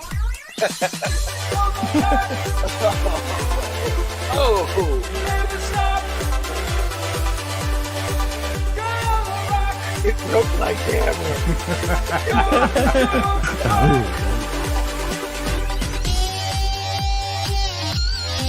Insert guitar solo here. I need to get some sound drops like Drivewire, TTL, RS-232. Oh, I just like breaking stuff. And there's Tina. Hey, Tina. All right, there it is again. That is so cool. I really love that. Start the show and we close the show. Hey, Tina Overholzer. Or Tina, not Overholzer. I forgot if you took his name. Or... Mrs. Mark. Mrs. Mark. Hello. Hey, Tina.